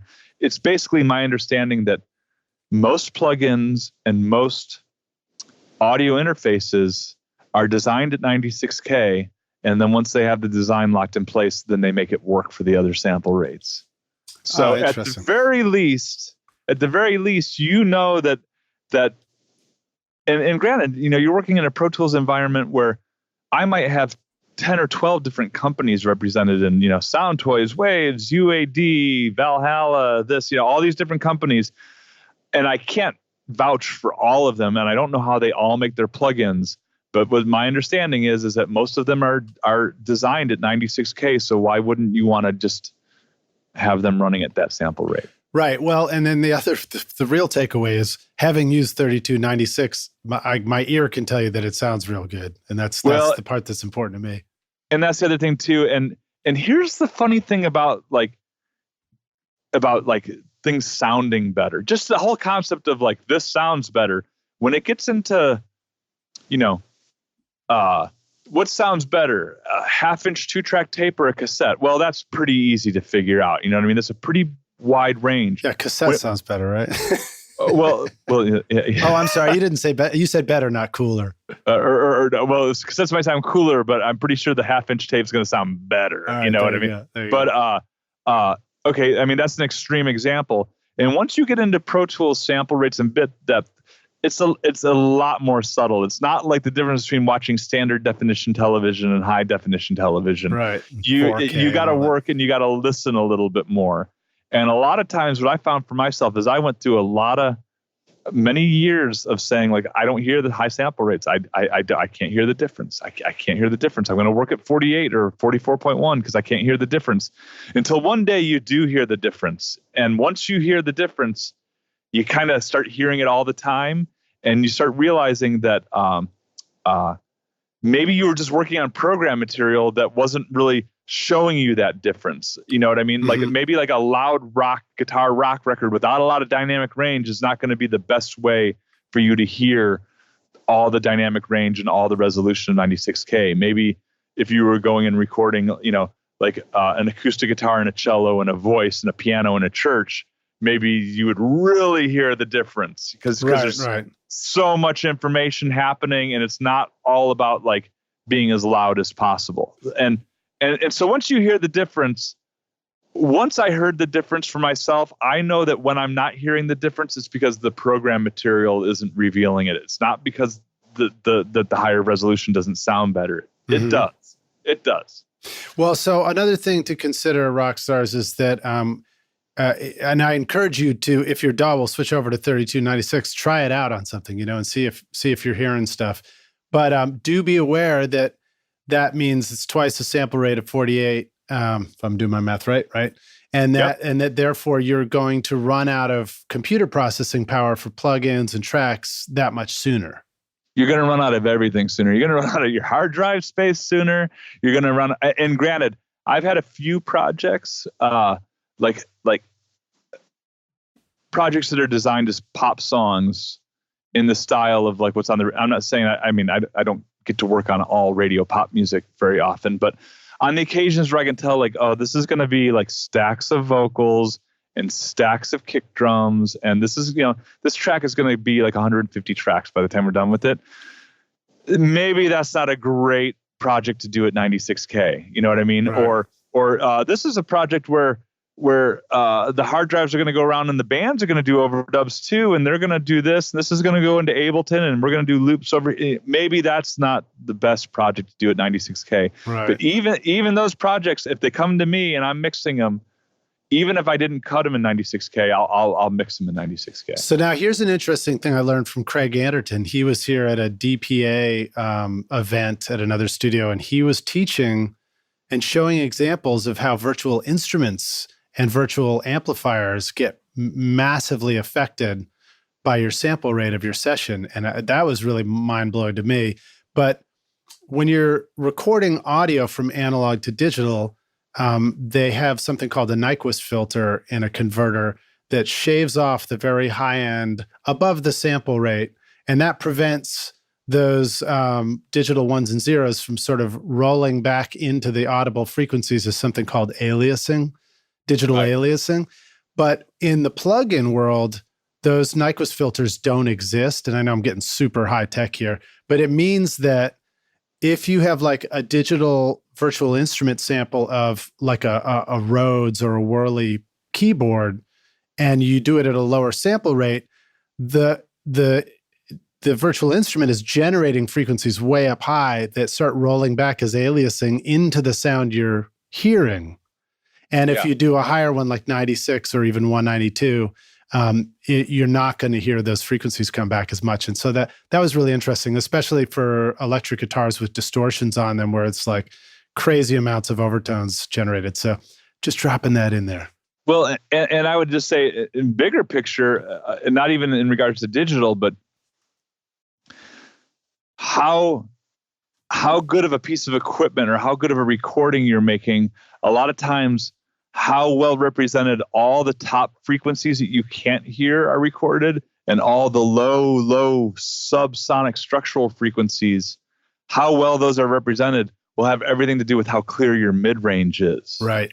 You know what I'm saying? And a lot of times what gives you the real 3D, like, wow, I feel like I can reach out and touch that voice right now because the mid-range sounds so clear, is actually just the entire spectrum represented. Yeah, it's pretty amazing stuff. And that once you get into like this, like, I mean, we could certainly, for example, one could pull up an instrument, put a low pass filter on a piano, and go, wow, listen, there's nothing above 10K on there. Watch, when I put this 10K brick wall filter, like, it doesn't sound any different.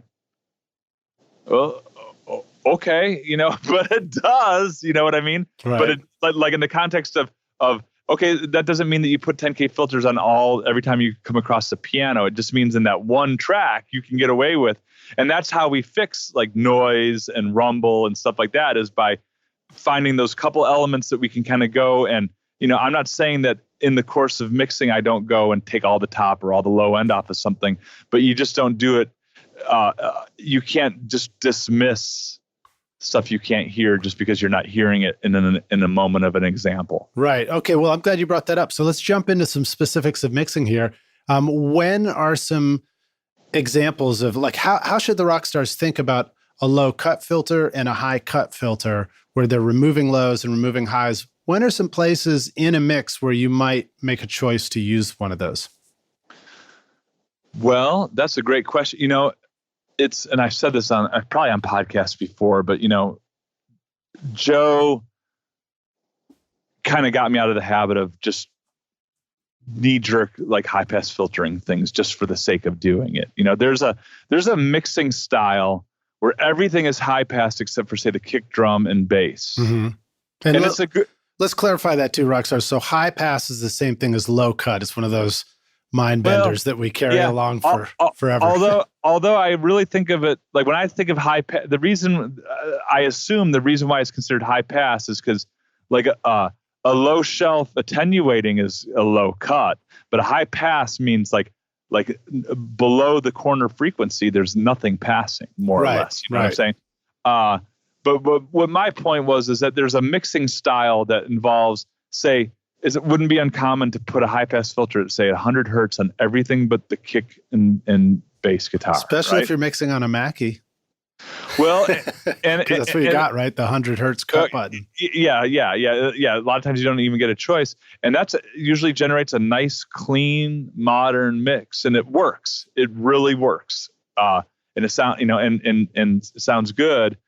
But what I got in the habit of doing is only high passing something at the moment that I feel like it needs it. So, even a bass guitar, if a bass guitar player's playing a figure and he's on the A, he's playing the A note on the 5th fret, and then he goes up to the B note on the 5th fret, and then he goes down to the E, and the E is like rumbling like crazy.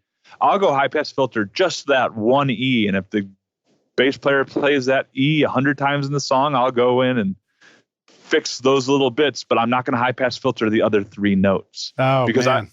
I want as much because I want all the information in there. Because in my opinion, what I've learned is when I try to get my mixes to have weight isn't just about turning up the kick drum and the bass guitar. You know what I mean? Like that's pulling something out of musical balance. But if you let all the low end from all your instruments just exist and don't go just cleaning up everything just for the sake of doing it, you got to clean up things when they're a problem, but only deal with them when they're a problem, because the way all that low end adds up can add a lot of overall weight to your mix. Yeah. And so I don't go and high pass filter stuff just as a starting point. I don't really do anything. Even my mix template my mix template is designed so that when I say, I was telling you how I import those tracks into the mix template, when I press play, I'm still hearing the mix as it is. In other words, all my parallel stuff is faders are all the way down. All my inserts are ready to go, but they're all bypassed.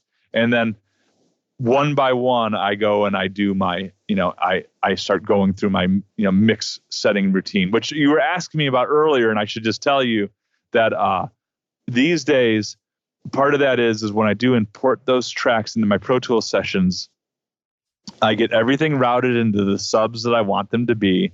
And I could get into the details of that, but everyone does it a little bit differently. Mm-hmm. And even if you were to work off my template, it might be really awkward for you, and it might be really awkward for me to work on someone else's. So I would encourage the rock stars to build your own template. Like, look at other people's templates to be inspired, but don't try to work on someone else's. And I'm not even talking from a creative, like intellectual property point of view. I'm just talking about from a logistic. If you set it up and design it yourself, it'll be exactly how you want it to be, with everything laid out the way you want it to be. And for me, I mean, I would love to be the guy saying, hey, I'm mixing 3 songs a day. I mix 300 songs a year or whatever. I don't work at that level, but when I get going, I try to make the setup go fast, but I will take the extra time to say, for example, I route all my tracks. I color code all my tracks. I drop my kick and snare samples in before I've even listened to the song, because I might not need them, but I want them there. Right. I want them there. Maybe I only want it to go into the reverb. I'm not sure. But so I go do all that. If I hear that the vocal's out of tune, I'll go tune the vocal. Because when I start mixing for real, I want all the repair work to be done. I want to start like working on it as it's meant to be heard. So without going into the details of how to tune, what are some of the tools that you use to tune a vocal? Well, for me, I'll use all the tuning programs, but for me, it'll either be Melodyne or Auto-Tune. And a lot of that depends on if I think 60% of the vocal is perfect and only 40% of it needs to be tuned, I find that Auto-Tune, I can comp back and forth between auto-tuned and not auto-tuned, and there's not a big of a sonic difference. Mm-hmm. Melodyne to me has a sound, and it's a little bit mushier. And so sometimes it's like, oh gosh, I got to tune this entire vocal. I might run the entire vocal through Melodyne and just go, well, you know what? The whole vocal's I just have to correct this mush on the other side. You know what I'm saying? Mm-hmm. Or do something like that. Or sometimes it'll be on a line by line basis where I'll be going through and or this person's voice sounds really good through Melodyne, but this person's voice sounds good through Auto-Tune. Or I need to do this in 10 minutes, so I'm going to do it in whatever gets me gets this done the best. And you know, the lead vocal I always is very customized, very like I'm looking at every nook and cranny, and the stacks of backing vocals, it'll be like the more stacks there are, the less scrutinous I get, and the more I'll cut and paste around. Sometimes cutting and pasting is the best way to fix the tuning. You know what I mean? Oh yeah, totally. I do that all the time. You just go find the one spot where it sounded really good, and you know, you're not cutting over and pasting the entire section, but you might cut and paste I'll cut and paste you know, if it's a stack of vocals, I'll just go I don't know why these 12 vocals all sound good on this one syllable, but guess what? I'm going to copy all 12 of them and paste them over onto this stack here, and, you know, and fix it and move forward. Yeah. And sometimes for me, it is copying and pasting, you know, much more of the band with it, because somehow the tuning of everybody all together just added up well, you know? Sure. Well, and that's the other thing too, is that if the guitars aren't in tune and then you tune the vocals, it'll sound better, but it'll never sound the way you want them to sound. You know what I mean? And it's the other second least fun part of making a record, like a close second in the unfun department from vocal comping, is guitar overdubs when you're just sitting there all day just tuning a guitar. You know what I mean? Just and for whatever reason, I mean, I'm 100% convinced that half of the difference between you have a guitar player who will be in a band that's a good guitar player, and a session player is a session player. You don't need to keep tuning the guitar. For whatever reason, their technique and their touch is such that you're not going, hey, check your G string. You know? Right. Or, oh, we're playing above the 5th fret. We better grab a capo because we have to reshape this chord to make it in tune. And I mean, it's all part of the sausage making of record making. But one has to be aware, if I pull it up and it's an indie punk rock tune and the bass and the guitar are slightly out of tune and the voice, so you're going, okay, well, of course the voice is out of tune. The singer didn't have a fighting chance to sing the song in tune. The entire track is out of tune. Yeah. And so you do what you can, but you got to kind of be realistic about what it can be. And I would also go so far as to say that if you're a producer or an artist or a musician and you're going to send something, like I don't automatically just tune a vocal, and I don't think that anyone should expect any mixer to do that. You know what I'm saying? No, so that's before the mix. To me, there's some before the mix work I do as a mixer, but I would prefer it to be done, you know, and let alone like, don't give me like different choices for anything. The mixer doesn't want to hear the options and the choices. You know what I mean? Like, unless that mixer is mixing it as an extension of a record that he's producing or engineering, where you're sort of, but if you're sending something off to a mixer, there should not, it should be very clear what the lead vocal is, and not like, you know, oh, we weren't sure what we wanted to do, so we gave you this and this and this. Right. Well, I've certainly done that to a mixer before, where it's like, well, we didn't want to commit to the blend of the four mics on the guitar amp. We thought you'd do a better job. But also, it cracked me up when I got a mix from somebody and they were like, yeah, we gave you the printed MIDI, Wurlitzer track or whatever. But I also sent you the MIDI track so you could pick your own sound. And I was just like, are you kidding? No, that's so beyond the scope. It's just so not what mixing is, you know. Yeah. And it's and the whole multiple guitar tracks. Like, let's let the mixer choose which microphone to use. It's like, which microphone was the guitar player listening to while he was recording? Oh, he's just listening. We just had him listening to the 57. Then that's the microphone that we should be using, because that's the one that he was interacting with. Yeah. You know what I mean? I mean, it seemed like common sense to me, but in general, like, options and everyone's, I mean, this is common knowledge, but but options is kind of the enemy of getting it done. The whole, like, we're just trying to finalize it, you know? We're trying to make choices, not unmake choices. Exactly. All right. So, let me see. I'm sorry. Let me just back up and let me just say one other thing too. Sort of in that same spirit is, it was always considered like a courtesy to, like if you were working in a recording studio, at the end of the day and your session's wrapping up, you or your assistant, someone strikes the board, pushes all the faders down, sets everything to 0. And so a lot of people think that a great way to send a Pro Tools session to a mixer is with all the faders down and all the pan pots in the middle, and we'll let the mixer figure out all that stuff. And that makes a lot of sense. But you know what? For me, I have to say that I prefer you make, working off of a rough mix. As long as the rough mix doesn't have a ton of crazy routing that's going to take me an hour to understand, I want to see where they panned the guitars. I want to see what they were going for. You know what I mean? I want to see where were all the faders set when you guys thought that this thing sounded good enough to send to a mixer? Because that's an important information to have, and you don't want to wipe it away. And I got to say that even if I'm listening to a rough mix, sometimes once you get past, if it's a rock and roll, like this dude on the left and this guy on the right, Angus on the left and Malcolm on the right type of guitar part or type of guitar band, that's easy to suss out. But if it's multiple guitars and this one over here and this one over there, I might not be able to tell. I mean, maybe I don't hear stereo as well as other people, but when I'm listening to a rough mix, I can't tell which side a certain guitar is on. Sometimes it's a big stew of sound. You know what I mean? Right. And so having the panning still in the actual track in the Pro Tools session is a smart move, in other words. Is a smart move. And I would say that in general, out of all the things I might change, that's the one thing I'm going to try to not change. In other words, like, this is where they like the panning. So I'm going to leave that be, unless there's something that I feel like, oh, they didn't get this right. Well, I need to do, I might go change it, but hopefully not. Well, here's a way to think about it. When the drum set got recorded, the hi-hat was on one side, the ride was on the other. And it's sort of like the concept of erasing all the positioning of the drums in the drum kit and sending it to the mixer and going, here, you choose where all the drums should go.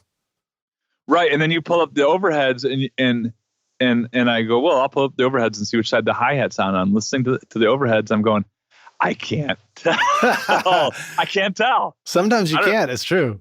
You're like, I don't know. This must be the Glyn Johns technique because the kick's on the left and the snare's on the right. Right. Exactly. And and then the next evolution of that is if you're using plugins,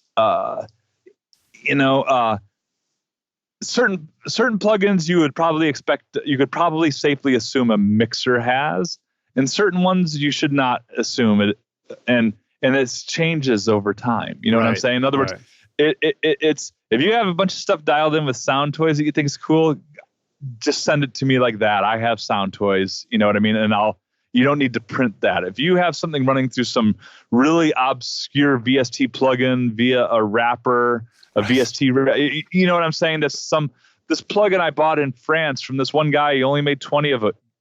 I'm going to need you to print that. I need you to print that. What's the easy way to print that and so that it comes to you in a way that makes sense? Well, say for example, okay, like guitar stuff, like say you have some crazy, cool, vibey stereo guitar thing, and that whole stereo thing that's happening with the guitar is a part of the sound. The way I would like that is just send me a stereo track of that guitar as rendered. You know what I'm saying? Right. Rendered with the sound. If it's the reverb on a vocal, I probably don't want I would like to know like what you were using, but I probably won't use it. And if you printed it, I probably won't use it because a printed reverb of a lead vocal, if I tune the lead vocal, then the reverb is useless, or maybe it's amazing now, you know, or maybe that's the sound of this band, but it won't be. You're going to have to deal with it's going to sound psychedelic, you know what I'm saying? Yeah. As you compress it, it's going to bring that reverb and that effect even more forward. Sure. And the sibilance hasn't been dealt with yet. So, in general, I think that like really the only thing I ever really want printed is like guitar and keyboards. Those instruments seem to be like, if you print that with some stereo cool sound, that's a part of your sound. I'm probably going to not want to have to revisit that. Right. The lead vocal, I definitely need a dry lead vocal. You know what I mean? And if you're doing a stunt compression on the lead vocal, where you're doing like a all buttons in, totally in your face thing,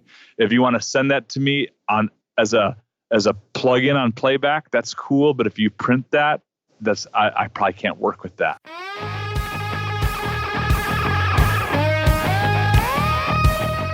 This show is sponsored by Recording Studio Rockstars Academy. Are you ready to take your recording, mixing, and mastering to the next level and make your best record ever? Then visit the Academy to find the course that's right for you. Want to record killer drums in your home studio? Then check out Rockstars of Drums to learn how to record, edit, and mix pro-sounding drums with a professional Nashville session drummer in a Grammy-winning studio. Or if you are ready to start mastering your own records at home, then check out Rockstars of Mastering, where I walk you through exactly how I mastered my own record, Skadoosh, using nothing but plugins in PreSonus Studio One. These techniques would work for you in whichever DAW you are using right now. And if mixing is your focus, then check out my free course, Mix Master Bundle, where I show you how to mix using stock and free plugins in Pro Tools. Plus, you get a look at how I recorded everything in my studio and multi-track downloads to mix in your own studio and even include in your mixing portfolio if you want. Are you ready to make your best record ever? Then go to mixmasterbundle.com to get started for free now and look for the clickable link in the show notes of this episode.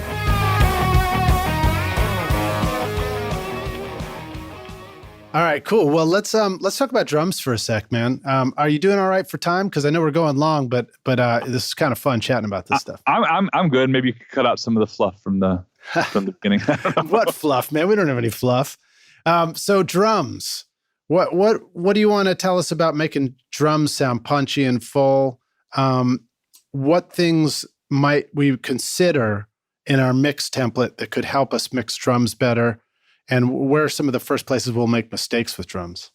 Oh, okay. Yeah, that's let me see. I mean, Okay, well, I can just only tell you what I do and what seems to work. Great. A lot of my drum compression is in parallel, so it's tucked underneath the natural drum. Because I think that a lot of times when you put, and I'm not saying I'll occasionally put a snare, like a compressor on a snare drum insert, but that's a very specific sound. Sometimes I find that I would prefer the snare drum to have all the transient and the attack of the natural snare drum. And if I want to get the body and the sustain that you get from a compressor, that doing it in parallel underneath it gets me the best of both worlds. You know what I mean? It gives me my cake and eat it too. So for my setup, I will typically have, and I rarely want to parallel compress any of the top kit, any of the hi-hats or overheads, because it gets sounding harsh really easily. So what I will typically do is I'll have, if something comes in, kicks, snares, toms. Here's, in my mind, I think of drums as kick, snare, toms, kit, and room. And so those are my subs. So I'll have like a stereo kick sub, a stereo snare sub, a stereo tom sub, a stereo kit sub, which includes the overheads, the hi-hat, and the ride cymbal, or any like mono mic that's not too far away from the drum kit. And then a room mic is any stereo room mics or mono room mics that are more for distance and size, right? And so now I have those on 5 faders. And then my kick and snare will go to, I'll have some parallel compression of like either an 1176, a distressor plugin, or a DBX 160 VU. And I'll just very quickly, when I'm getting my drum sounds, just pull up the 1176. Oh, I'll pull up that one. That one sounds good. Pull up the other one, the distressor. Well, that's pretty cool too. The 160, and figure out which one I like best. And maybe it's a combination of the two. If two of them sound good and I can't decide, I'll leave them both in and turn them both down a little bit. Right. And each one of them is on its own aux track sort of sub return. Right. So like in my template, I'll have like those 5 stereo drum subs, and those have sends and returns that go to parallel compression and to reverb. Okay, cool. And then the drum subs might have what might go on a drum sub? And I know that, everything's unique situation, but like if there's a kick and a snare drum sub, are there plugins on those subs? There's plugins that are bypassed and ready to go, and they usually do on the kick and snare get turned on. I would say that if in general, my first thing to do with both a kick and a snare drum is my first thing when I open up the plugin is a Slate VMR, and they're the Slate version of the Neve. For whatever reason, that one sounds great to me. It's really low latency. I can like engage like 30 of them on a mix, and it doesn't seem to like bog down my, it's CPU light. I think it sounds great.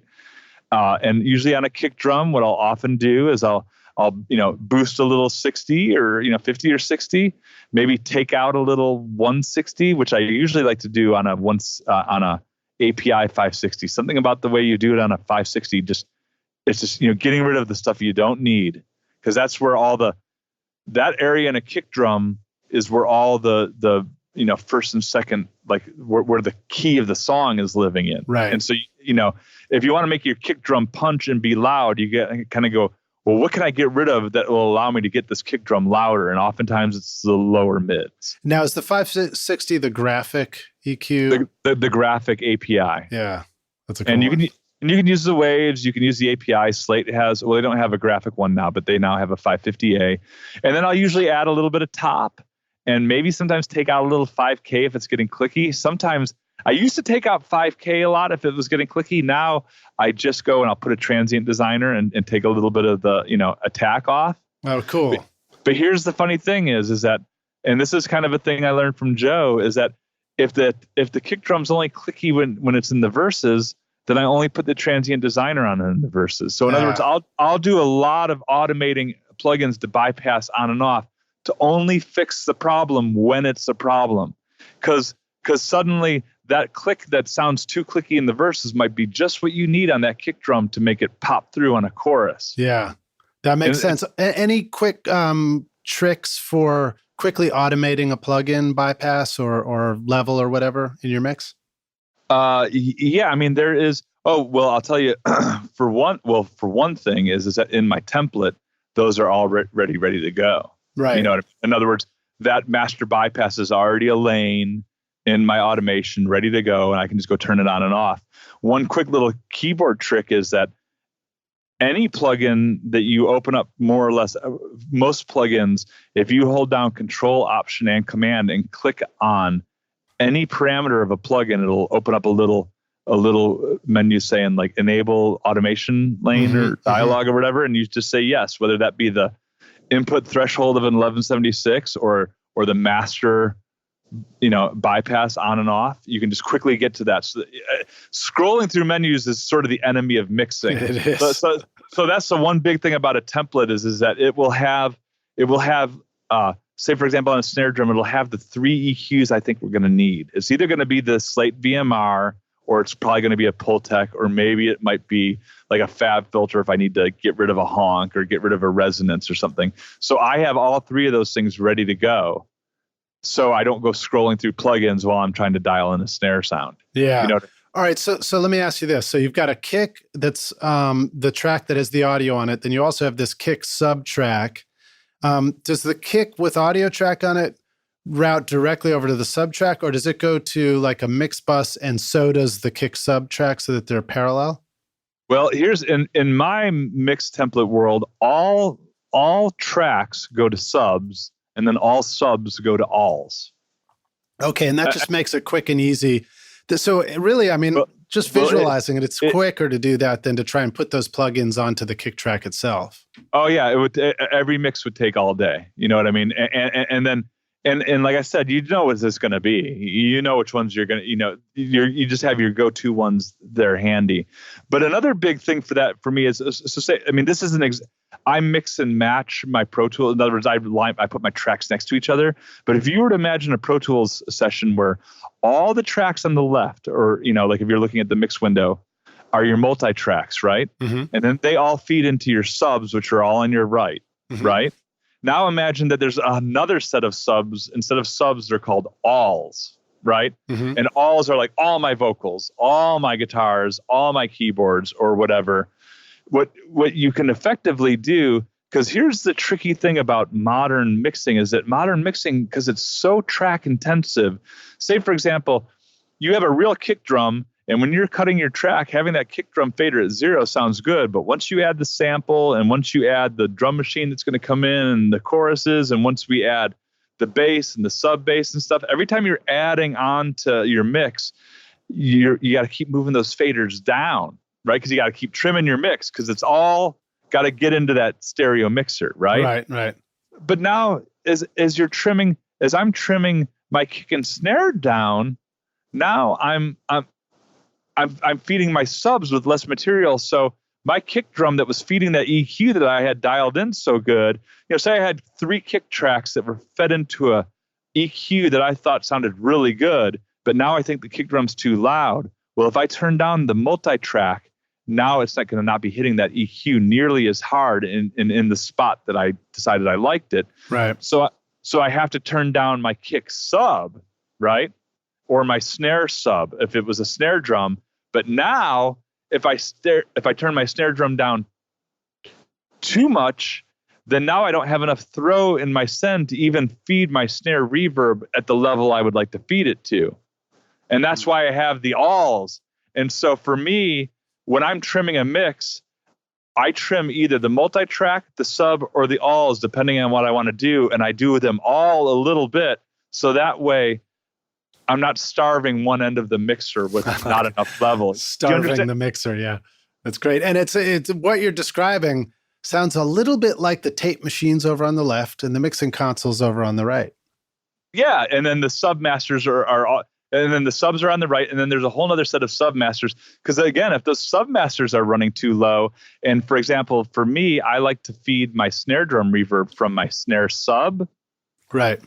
So the lower that fader gets towards the bottom of the throw, now I'm not even hitting my reverb hot anymore. And I will say that it's one of the very frustrating things about mixing when you're trying to do like a reverb or a delay throw and you can't go anymore and you're still not hearing it. It really aggravates.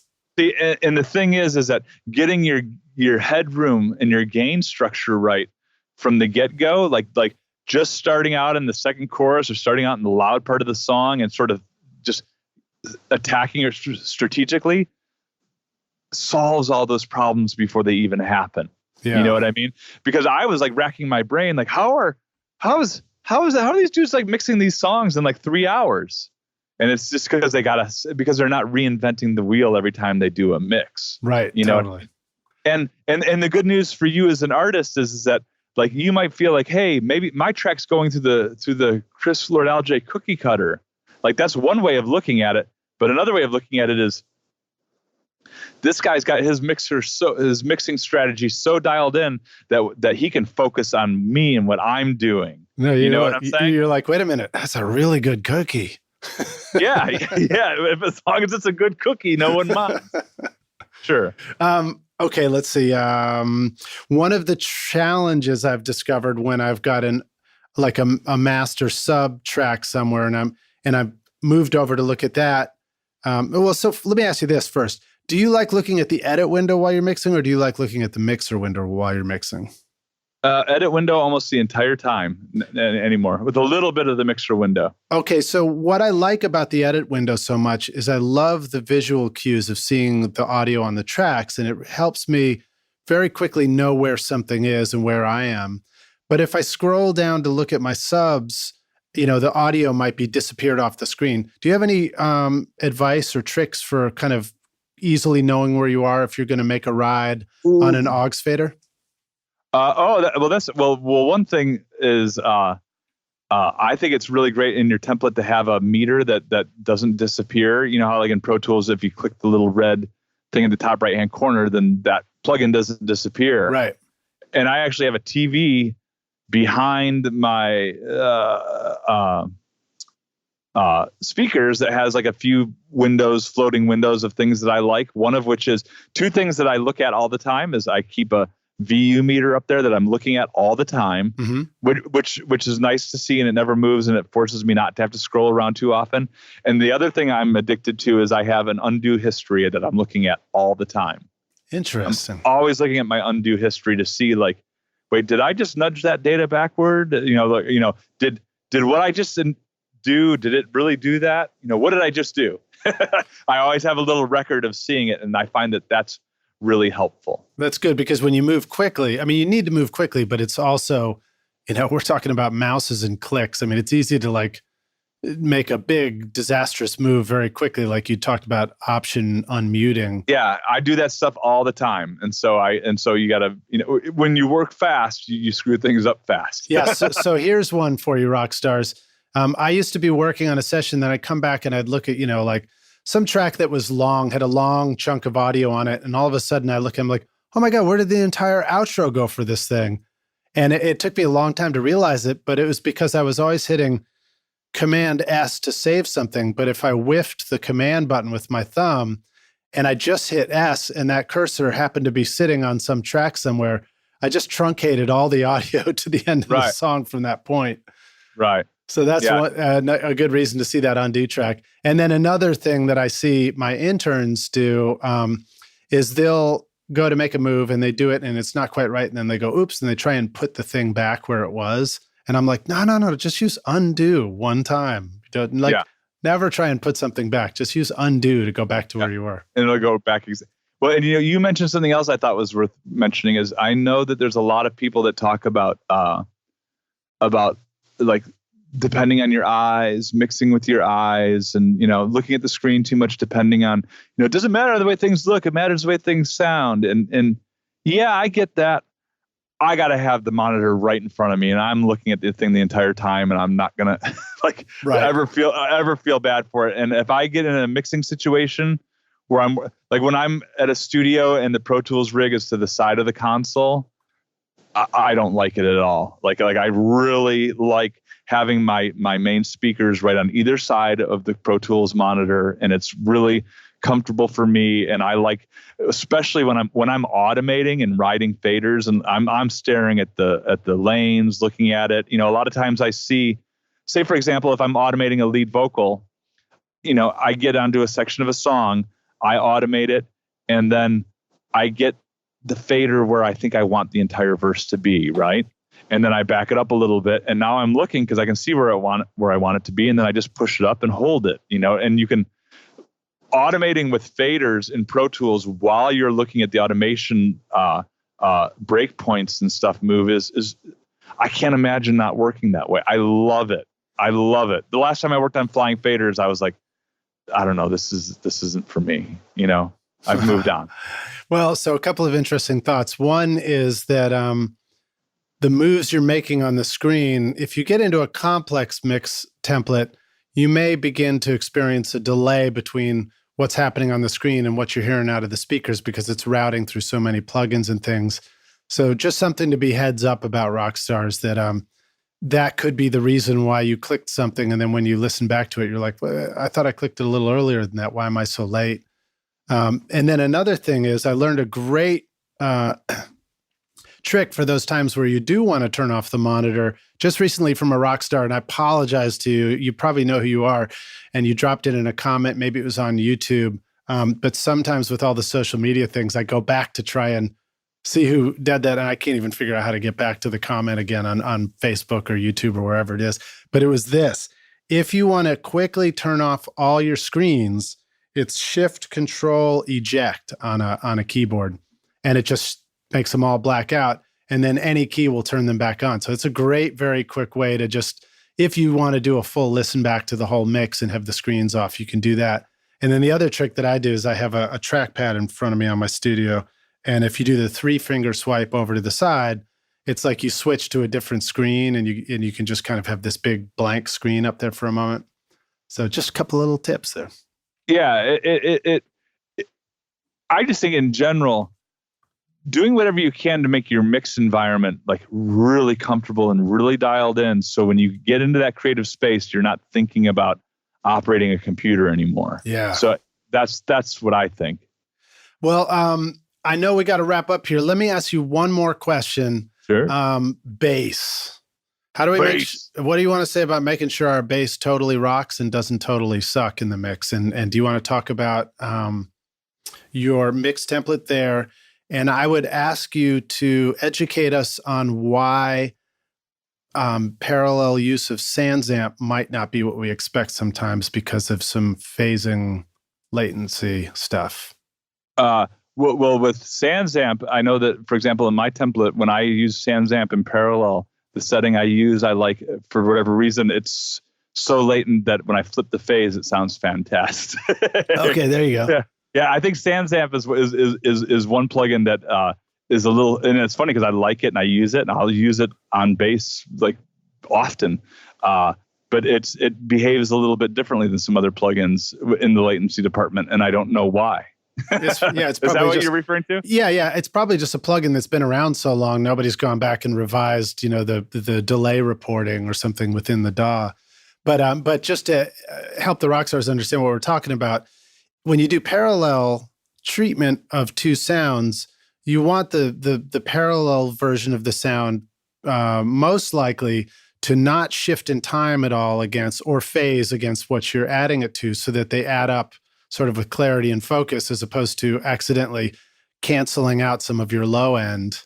Right? Yeah. Well, the whole idea of parallel compression is to add, is the difference between changing the sound and adding to the sound. In other words, like, oh, I like this sound. This is pretty good. Well, what can we do? Well, when you put something on an insert, you're making it different. When you're putting it on parallel, you're saying, this is a good sound. Let's see if we can exaggerate this good sound, but with keeping the sound intact. And with bass and parallel compression, sometimes what I find is maybe I don't even need it until the chorus, you know what I mean? Or maybe I ride it in for certain sections. Sometimes if it's an up-tempo tune and the bass is walking around with the groove, sometimes the parallel compression can actually mess up the groove. You gotta pull it up and go, is this working or isn't this working? And you'll know right away, like, is this making it groove more or is it making it groove less? And sometimes parallel compression on bass can make things groove less. Sometimes it can really help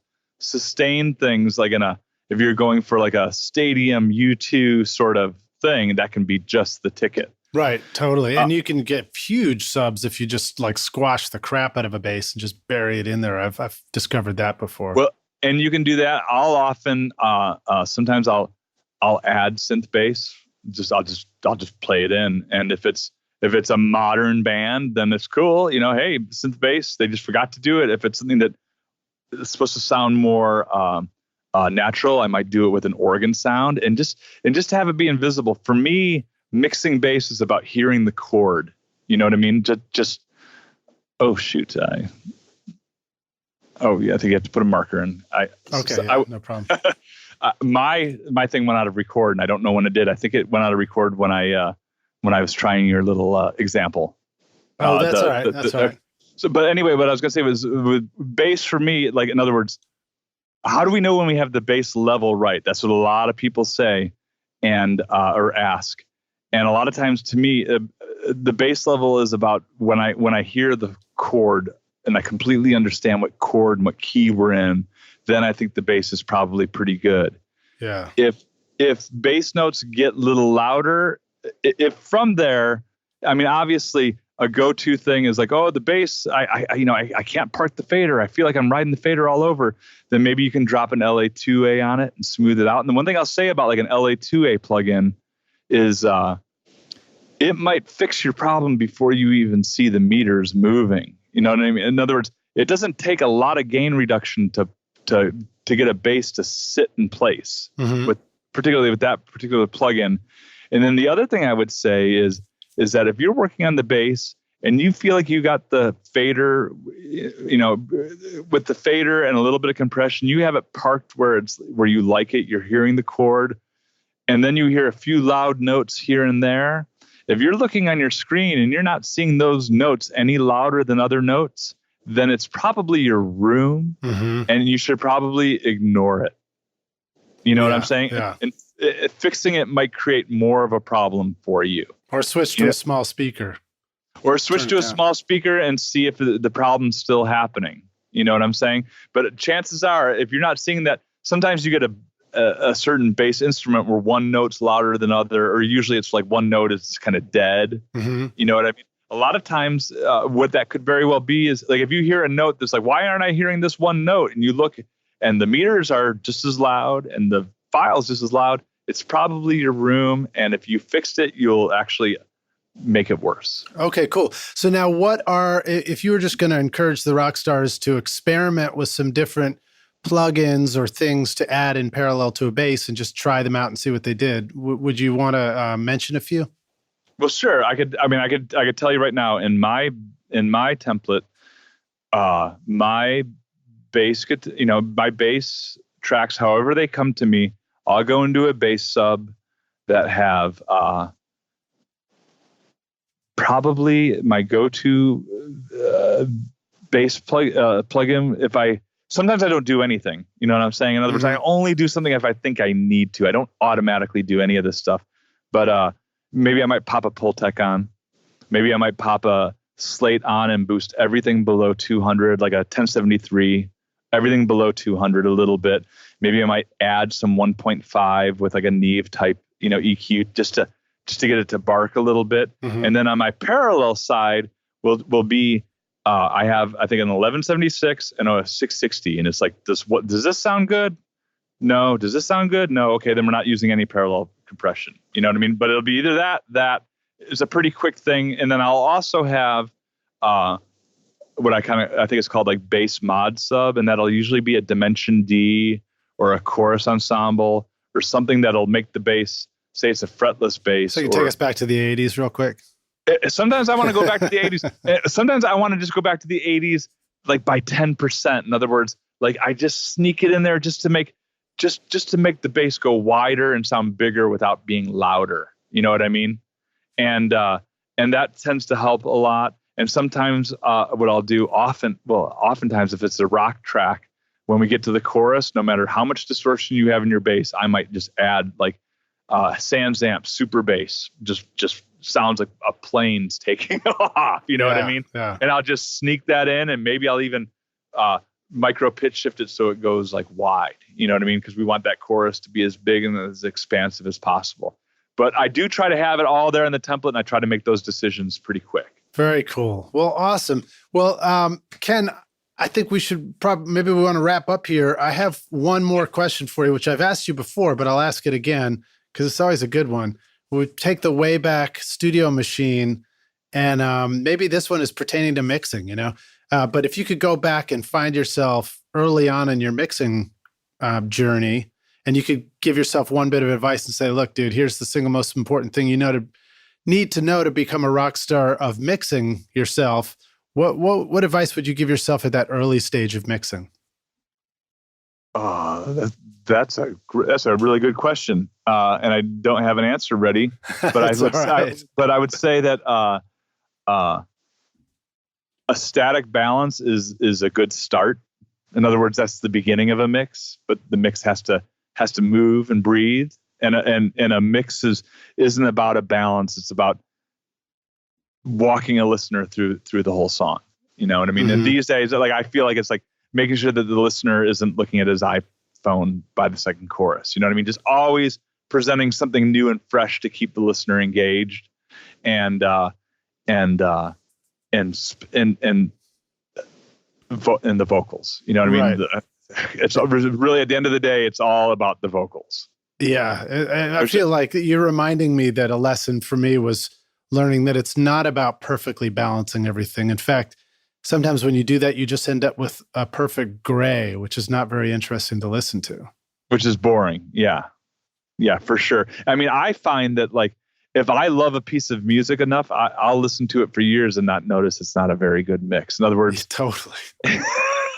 And it'll be like, wow, this, or some music that you loved when you were a kid and you love the record and you know it inside and out, but you never really listened to the record when you started working in studios. And then one day you're flipping around on Spotify and some song comes on that you know really well, and you're like, listening to it on studio monitors, and you go, oh, this is the way this record sounds. Yeah. That happens to me all the time. We were just talking about that, but getting in the mindset of listening to the records you love and then imagining, okay, if I was in the studio and I was in the middle of the mix, what would I do at this point? And it's funny how quickly you can discover, I'd start making a whole bunch of changes to things. And who knows, maybe those are the first places you're either right that those changes would have been good, or you need to start rethinking why you're about to make changes. Yeah, exactly. That's a really good point. And you know what else too? I just want to mention one other, and this is getting technical, and you might want to just pop this in. You might want to edit this earlier because this isn't a particularly good wrap-up subject. But the other thing I should mention is playing to the strengths of Pro Tools mixing and in-the-box mixing. The one thing that is really, and this is a relatively recent discovery for me, and it seems to really help, especially with a mix template that involves so much parallel compression and reverb and all that stuff, is spending time flipping between knowing the difference between solo in place and PFL and AFL, and knowing that, like, even though it's a hassle to go up into the menu and switch between solo, sometimes it's really helpful to just solo up the return of a reverb and hear what just the return is doing. You know what I mean? Just to make sure and confirm that you're hearing what you think you're hearing. You know what I mean? It really helps me kind of get to the bottom of things. So that's one of the things, is knowing your different solo modes and why you'd want to be in one over the other. So AFL is the one after fader listen, and PFL is pre-fader listen, right? Right. Which one do we use to solo the reverb and still hear just the return of the reverb? Would be either PFL or AFL. Okay, right, there you go. Yeah. I like that. It would be either one of those two, so try it. Yeah. Oh, groovy, man. Well, Ken, thank you so much for being on Recording Studio Rockstars with us again. That was a lot of fun, man. I really enjoyed talking with you about all this stuff. It's my pleasure. I'm glad to be associated with y'all. Well, is there any way you want to send the rock stars to check out your work? Are there any recent projects or artists you're excited about you want to give a shout out to on the closing here? Sure. Let me see. Well, you can go to my website, kensluiter.com, and that's relatively up to date. The most recent thing I've done, a thing I mixed for Joe that I'm pretty excited about, is a new covers album that Morrissey is releasing in May called California Sun. and it's just a fantastic record. It's, this is Joe's third or fourth record with Morrissey. So not only is it great production from Joe, but with an artist that he's worked with on multiple records. So they really have a system, and the band is really good. Morrissey has a band, you know what I mean? Not just like touring dudes, but his band. And Roger Manning came in and did a lot of what he does. So, and I did a bunch of the mixes. Ryan Freeland did a few of the mixes that are really great. And it's just a really cool record. Yeah. And, awesome. And Joe, and then Joe does mixes that make me want to tear up when I hear them. Good, man. We should always have somebody that just inspires us to do better with whatever we do. For sure. Yeah. I get to, and I get to be in that situation on a regular basis, which is, I don't think I ever want to be number one, because there's only one place to go from there. That's right. All right. Enough kidding around. Rockstars, thanks for listening. Ken, thank you for being on the show with us again. I look forward to seeing you in person. And a reminder, the links to what we're talking about will be in the show notes, including a YouTube playlist that has a bunch of Ken's great work in it, as well as the video we did at Eventide at Winter NAMM this year. And so I encourage you to check it out. We didn't get a chance to talk about ducking delays, so you're going to have to go watch the video to learn all about it. But it's a great, great mixing trick. And Ken, I'll see you around the studio, dude. All right. Thanks again, Lidge. All right, man. Cheers. Take care, bud. Thanks so much for listening to Recording Studio Rockstars. If you enjoyed the show and want to help make it better, then please share this episode with your friends on social media and leave a rating and review on iTunes to help the podcast reach more rock stars like yourself. You can click directly over to iTunes or go to rsrockstars.com/review for an easy explanation. Also, remember to hit the subscribe button to keep up with these weekly episodes. And if you're ready to make your best record ever, then head over to Recording Studio Rockstars Academy, where you can start with my free mixing course at mixmasterbundle.com. Look for the link in the show notes. And if you want more free content from Recording Studio Rockstars, all you have to do is go to rsrockstars.com/email. Again, that's rsrockstars.com/email to enter your name and email, and I'll keep you in the loop with articles, videos, podcast updates, and even free gear giveaways for your studio, all totally free. Thanks for listening, and thanks for being a rock star. I'm Lidge Shaw, and this is Recording Studio Rockstars. Now, go make great music.